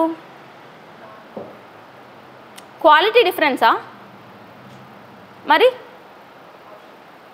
యాక్చువల్లీ అందరికి ఒక మిస్నామర్ అయితే ఉంది. ఏంటంటే అది ఈవెన్ మనకు అన్నీ తెలిసినా మనం వాళ్ళతో వాదించలేమన్నమాట. తగ్గట్లేదు అంటారు వేసుకొని. యాక్చువల్లీ ఏంటంటే సరిగ్గా చూసుకుంటే ఈ రోజుల్లో అందరికీ ఏంటంటే ఎక్కువ డబ్బులు పెడితే బాగా పనిచేస్తుంది అన్నట్టు, తక్కువ డబ్బులకి వచ్చిందంటే అది పని చేయట్లేదు అన్నట్టు ఒక ఉండిపోతుంది. కానీ చూడండి, జెనరిక్ మెడిసిన్కి నార్మల్ మెడిసిన్కి డిఫరెన్స్ ఎక్కడ వస్తుందంటే, అది తక్కువ డబ్బులకి ఇవ్వడానికి రీజన్ ఏంటి అంటే దానికి ఒక బ్రాండ్ అనేది ఉండదు. బ్రాండ్ అవసరంలా, దానికి పేటెంట్ తీసుకోవాల్సిన అవసరంలా. అక్కడ గవర్నమెంట్ అవుట్లెట్స్ తయారు చేస్తారు. గవర్నమెంట్ అవుట్లెట్స్ తయారు చేసి దానికి బ్రాండ్ ఏమీ లేకుండా వాటిని అమ్ముతారు. సో మనకి పేటెంటింగ్ కాస్ట్ ఎక్కువ. బయట ఒక బ్రాండ్ తీసుకురావాలంటే చాలా చాలా ఖర్చు పెట్టాల్సిన అవసరం ఉంటుంది. వాటి మీదనే మనకి మెడిసిన్స్ మీద కూడా కాస్ట్ పడుతుంది. అక్కడ పేటెంటింగ్ అవసరం లేదు, బ్రాండింగ్ అవసరం లేదంటే కాస్ట్ అనేది ఆబ్వియస్గా తగ్గుతుంది. ఇదే డిఫరెన్స్ తప్ప అక్కడ క్వాలిటీలో డిఫరెన్స్ ఉండదు. ఓకేనా? సో ఈ డిఫరెన్స్ అర్థం చేసుకోండి. అంటే అది బ్రాండ్ అయితే తీసుకోవాలి, బ్రాండ్ అయితే ఖచ్చితంగా పేటెంట్ తీసుకోవాలి. అదేంటంటే నేను అదే చెప్పా, ఏపీఐ డైరెక్ట్గా ప్రిజర్వేటివ్స్ తెస్తారు, బట్ అక్కడ ఒక బ్రాండ్ అనేది అవసరంలా. ఇప్పుడు మీరు చూస్తున్నారు డోలో 650 ఎగ్జాంపుల్ మీకు అందరికీ తెలుసు కాబట్టి చెప్తున్నాను. అది బ్రాండ్ నేమ్ అనమాట. లోపల ఉండే డ్రగ్ ఉంటుంది చూడండి, అది పారాసెటమాల్. ఓకేనా? ఆ డ్రగ్ తగ్గిస్తుంది, డోలో కాదు తగ్గించేది. డోలో అనేది బ్రాండ్. అదేవిధంగా చూడండి మనకి చాలా ఉంటాయి. అంతెందుకు ప్యాంటాప్ డి అంటారు. ప్యాంటాప్ డి అంటే ఈ గ్యాస్ట్రిక్ ట్రబుల్ కోసం యూజ్ చేస్తారు కదా. సో దానికి సంబంధించి ప్యాంటాప్ డి అంటే బ్రాండ్. దాని లోపల ఉండే డ్రగ్ ప్యాంటాప్రజోల్ అది డ్రగ్ అనమాట, ఏదైతే తగ్గిస్తుందో అది. ఓకే, డిఫరెన్స్ అర్థం చేసుకోండి ప్రతిదానికి. క్లియర్? ఎస్ 9 ఇంకా టైం ఉంది, 5 minutes. సో నెక్స్ట్ ఆర్టికల్ కూడా చూద్దాం. సో ఇది చూడండి, Indian Navy test fires anti ship missile in Arabian sea. So ఇదేంటి అంటే ఇక్కడ మనం చూస్తే ఐఎన్ఎస్ సూరత్ అనేది ఏంటంటే ఒక నేవల్ షిప్ అనమాట. ఇది దేనికి సంబంధించిన నేవల్ షిప్ అంటే మనం ఇండైజినస్గా తయారు చేసుకున్న మిసైల్ డిస్ట్రాయర్స్ అంటే ఏంటి? మన వైపు ఏదైనా మిసైల్స్ వస్తే వాటిని డిస్ట్రాయ్ చేసే కెపాసిటీ అంటే ఏంటి? అందులో ఆల్రెడీ మిసైల్ సిస్టమ్స్ ఉంటాయన్నమాట. అలాగే వేరే దేశాల మీద ప్రయోగించడానికి మన మిసైల్స్ కూడా అందులో ఉంటాయి. ఓకేనా? ఇదొక indigenous missile destroyer INS Surat. దీన్ని ఏం చేశారు? ఇప్పుడు టెస్ట్ ఫైరింగ్ చేశారు. సో ఇక్కడ ఐఎన్ఎస్ సూరత్ గురించి చూసుకోవాలి అంటే మీకు ఒక ప్రాజెక్ట్ గురించి తెలియాలి. ఆ ప్రాజెక్ట్ ఏంటి అనేది చూద్దాం. ఆ ప్రాజెక్ట్ వచ్చేసి ప్రాజెక్ట్ 15B. ఏంటి? Project 15B. సో ఈ ప్రాజెక్ట్ 15B కింద గైడెడ్ మిసైల్ డిస్ట్రాయర్స్ మొత్తం 4 తయారు చేసుకోవాలని ఒక ప్రాజెక్ట్ అనమాట. ఏంటి? ఇండియన్ నేవీకి సంబంధించి గైడెడ్ మిసైల్ డిస్ట్రాయర్స్, క్షిపణులని నాశనం చేసే డిస్ట్రాయర్స్ అనమాట ఈ ఐఎన్ఎస్లు. మొత్తం 4 తయారు చేసుకోవాలని చెప్పేసి ఒక ఒప్పందం. ఆ 4 ఏంటి అని అడగొచ్చు. ఐఎన్ఎస్ సూరత్ వచ్చింది కాబట్టి ఇది ఒకటే అడిగేసి వదిలేరు. ఆ 4 పేర్లు చూద్దాం ఒకసారి. సో ఇది మీకు డిఫెన్స్కి సంబంధించిన అప్డేట్. ప్రజెంట్ మనకి ఎన్ని సబ్మెరైన్స్ ఉన్నాయి? సబ్మెరైన్స్ చెప్పుకున్నాం మనం మొన్న. జలాంతర్గాములు ఎన్ని ఉన్నాయి? 17 వచ్చి డీజిల్ అని చెప్పా. డీజిల్ ఎలక్ట్రిక్ సబ్మెరైన్స్ 17 ఉన్నాయి. 3 క్లాసులు, శిశుమారు, సింధు ఘోష్, స్కార్పియన్ క్లాస్ అని చెప్పేసి, రష్యా అని, జర్మనీ అని, ఫ్రెంచ్ అని చెప్పేసి చెప్పా. 4 వచ్చి న్యూక్లియర్ సబ్మెరైన్స్ ఉన్నాయని చెప్పాను. ఓకేనా? ఏంటవి న్యూక్లియర్ సబ్మెరైన్స్? అరిహెంట్, అరిగాట్, అరిదమన్ అని చెప్పేసి చెప్పాను. గుర్తుందా? లాస్ట్ క్లాస్కి వచ్చారా ప్రీవియస్ సెషన్స్? ఓకే, సో ఇవన్నీ డిఫెన్స్లో అప్డేట్స్ అనమాట. వచ్చినప్పుడల్లా మీరు అప్డేట్ చేసుకోవాలి. ఇక్కడ ప్రాజెక్ట్ 15B కింద తయారు చేసుకోవాలనుకున్న 4 guided missile destroyers. Missile destroyers ఏంటి అంటే, ఒకటి INS Visakhapatnam, INS Marmagao, INS Imphal, INS Surat. Note చేయండి under project 15B. Project 15B. ఇప్పుడు ఐఎన్ఎస్ సూరత్ వచ్చింది కాబట్టి అది ఒక్కటి చూసుకుని వెళ్ళొద్దు, అసలు అది బ్యాక్గ్రౌండ్ ఏంటో చూద్దాం. ప్రాజెక్ట్ 15B అని చెప్పేసి ఇండియన్ నేవీకి సంబంధించిన ప్రాజెక్టు. దీని కింద 4 గైడెడ్ మిసైల్ డిస్ట్రాయర్స్ తయారు చేసుకోవాలి. ఇప్పుడు కంప్లీట్ అయిపోయినాయి. అండ్ ఈ ఐఎన్ఎస్ సూరత్కి సంబంధించి కూడా టెస్ట్ ఫైరింగ్ అనేది జరిగింది. ఈ 4 గైడెడ్ మిసైల్ డిస్ట్రాయర్స్ పేర్లు ఏంటి అంటే విశాఖపట్నం, మర్మగావ్, ఇంపాల్, సూరత్. నెక్స్ట్ క్వశ్చన్, ఎవరు తయారు చేశారు? మనకు తెలుసు. ఇవన్నీ చూసినప్పుడు ఏం చూసుకోవాలి? షిప్ బిల్డింగ్ కంపెనీ పేరు చూడాలి. ఏ షిప్ బిల్డింగ్ కంపెనీ తయారు చేసింది? గోవా షిప్ యార్డా, విశాఖపట్నం షిప్ యార్డా, లేదంటే ఈ యొక్క మజగావ్ డాక్ యార్డా, ఇటువంటివన్నీ చూడాలి. ఎవరు తయారు చేసి ఉంటారు? అక్కడ విశాఖపట్నం క్లాస్ ఉందని విశాఖపట్నం అంటున్నారా? మజగావ్. ఓకే, నోట్ చేయండి. ప్రాజెక్ట్ 15B కింద గైడెడ్ మిసైల్ డిస్ట్రాయర్స్కి సంబంధించి ఇప్పుడు ప్రజెంట్ సూరత్ కావచ్చు, ఇంతకు ముందున్నవి కావచ్చు, ఇవన్నీ కూడా ఎవరు తయారు చేశారంటే ముంబైకి సంబంధించిన Mazagon dockyard limited. Mazagon dockyard limited. So western ఫ్లీట్కి సంబంధించి ముంబై ఏదైతే ఉంటుందో, ముంబై దగ్గర ట్రాఫిక్ ఎక్కువైపోతుందని చెప్పి, డాకింగ్కి సంబంధించి ట్రాఫిక్, షిప్స్ ట్రాఫికింగ్ ఎక్కువైపోతుందని చెప్పేసి అక్కడ ఐఎన్ఎస్ కదంబ అని చెప్పేసి చూసాం. ఆ ప్రాజెక్ట్ పేరేంటి? Project Seabird. గుర్తుందా? ప్రాజెక్ట్ సీబర్డ్ ఏంటది? వెస్ట్రన్ ఫ్లీట్లో ఆ పార్కింగ్ ప్లేస్ ఏదైతే ఉంటుందో, షిప్స్కి సంబంధించి డాకింగ్ ప్లేస్ తక్కువగా ఉంది, ట్రాఫికింగ్ జామింగ్ ఎక్కువ అవుతుంది అని చెప్పేసి అక్కడ అది ఒకవేళ కన్స్ట్రక్ట్ అయితే ఏషియాలోనే పెద్ద డాక్యార్డ్ కింద అవుతుందని చెప్పేసి మనం చదువుకున్నాం ప్రీవియస్గా. ఓకే, ప్రాజెక్ట్ సీబర్డ్ అని చెప్పి, ఐఎన్ఎస్ కదంబ అని, ఇవన్నీ కూడా దీనికి అప్డేట్ చేసుకోండి. ఓకే, డిఫెన్స్ కింద ఏది వచ్చినా అంతకుముందు ఏం చదివామో గుర్తు తెచ్చుకోవాలి. అండ్ సబ్మరైన్స్ కూడా మొత్తం మనం చూసుకున్నాము. 17 వచ్చేసి డీజిల్ ఎలక్ట్రిక్ ఉన్నాయి. అందులో శిశుమారు, సింధు ఘోష్, కల్వరి లేదా స్కార్పియన్ క్లాస్. 4 వచ్చేసి న్యూక్లియర్ అటాక్ సబ్మరైన్స్ ఉన్నాయి, అణు విద్యుత్ ఆధారంగా నడిచేవి.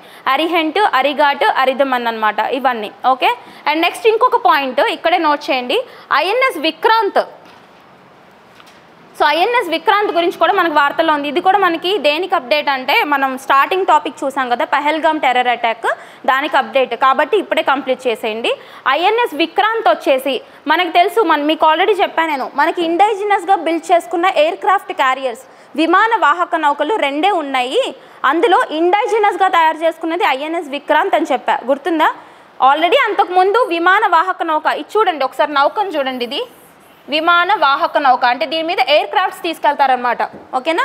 ఈ ఎయిర్ క్రాఫ్ట్స్ యుద్ధ నౌకలు ఉంటాయి చూడండి, వాటి మీద తీసుకెళ్తూ ఉంటారు. సో మనకి ప్రీవియస్గా రష్యా నుంచి తెచ్చుకున్నది ఐఎన్ఎస్ విక్రమాదిత్య. ఏంటి? ఐఎన్ఎస్ విక్రమాదిత్య. భారతదేశంలో 2 ఉన్నాయి ప్రెసెంట్. ఐఎన్ఎస్ విక్రమాదిత్య విమాన వాహక నౌక, ఎయిర్ క్రాఫ్ట్ క్యారియర్. బట్ ఇది మనం తయారు చేసుకోలేదు, రష్యా నుంచి తీసుకున్నాం, Russia. But INS Vikrant is very very important. ఇది మనం సొంతంగా తయారు చేసుకున్న indigenous first aircraft carrier INS Vikrant అనమాట.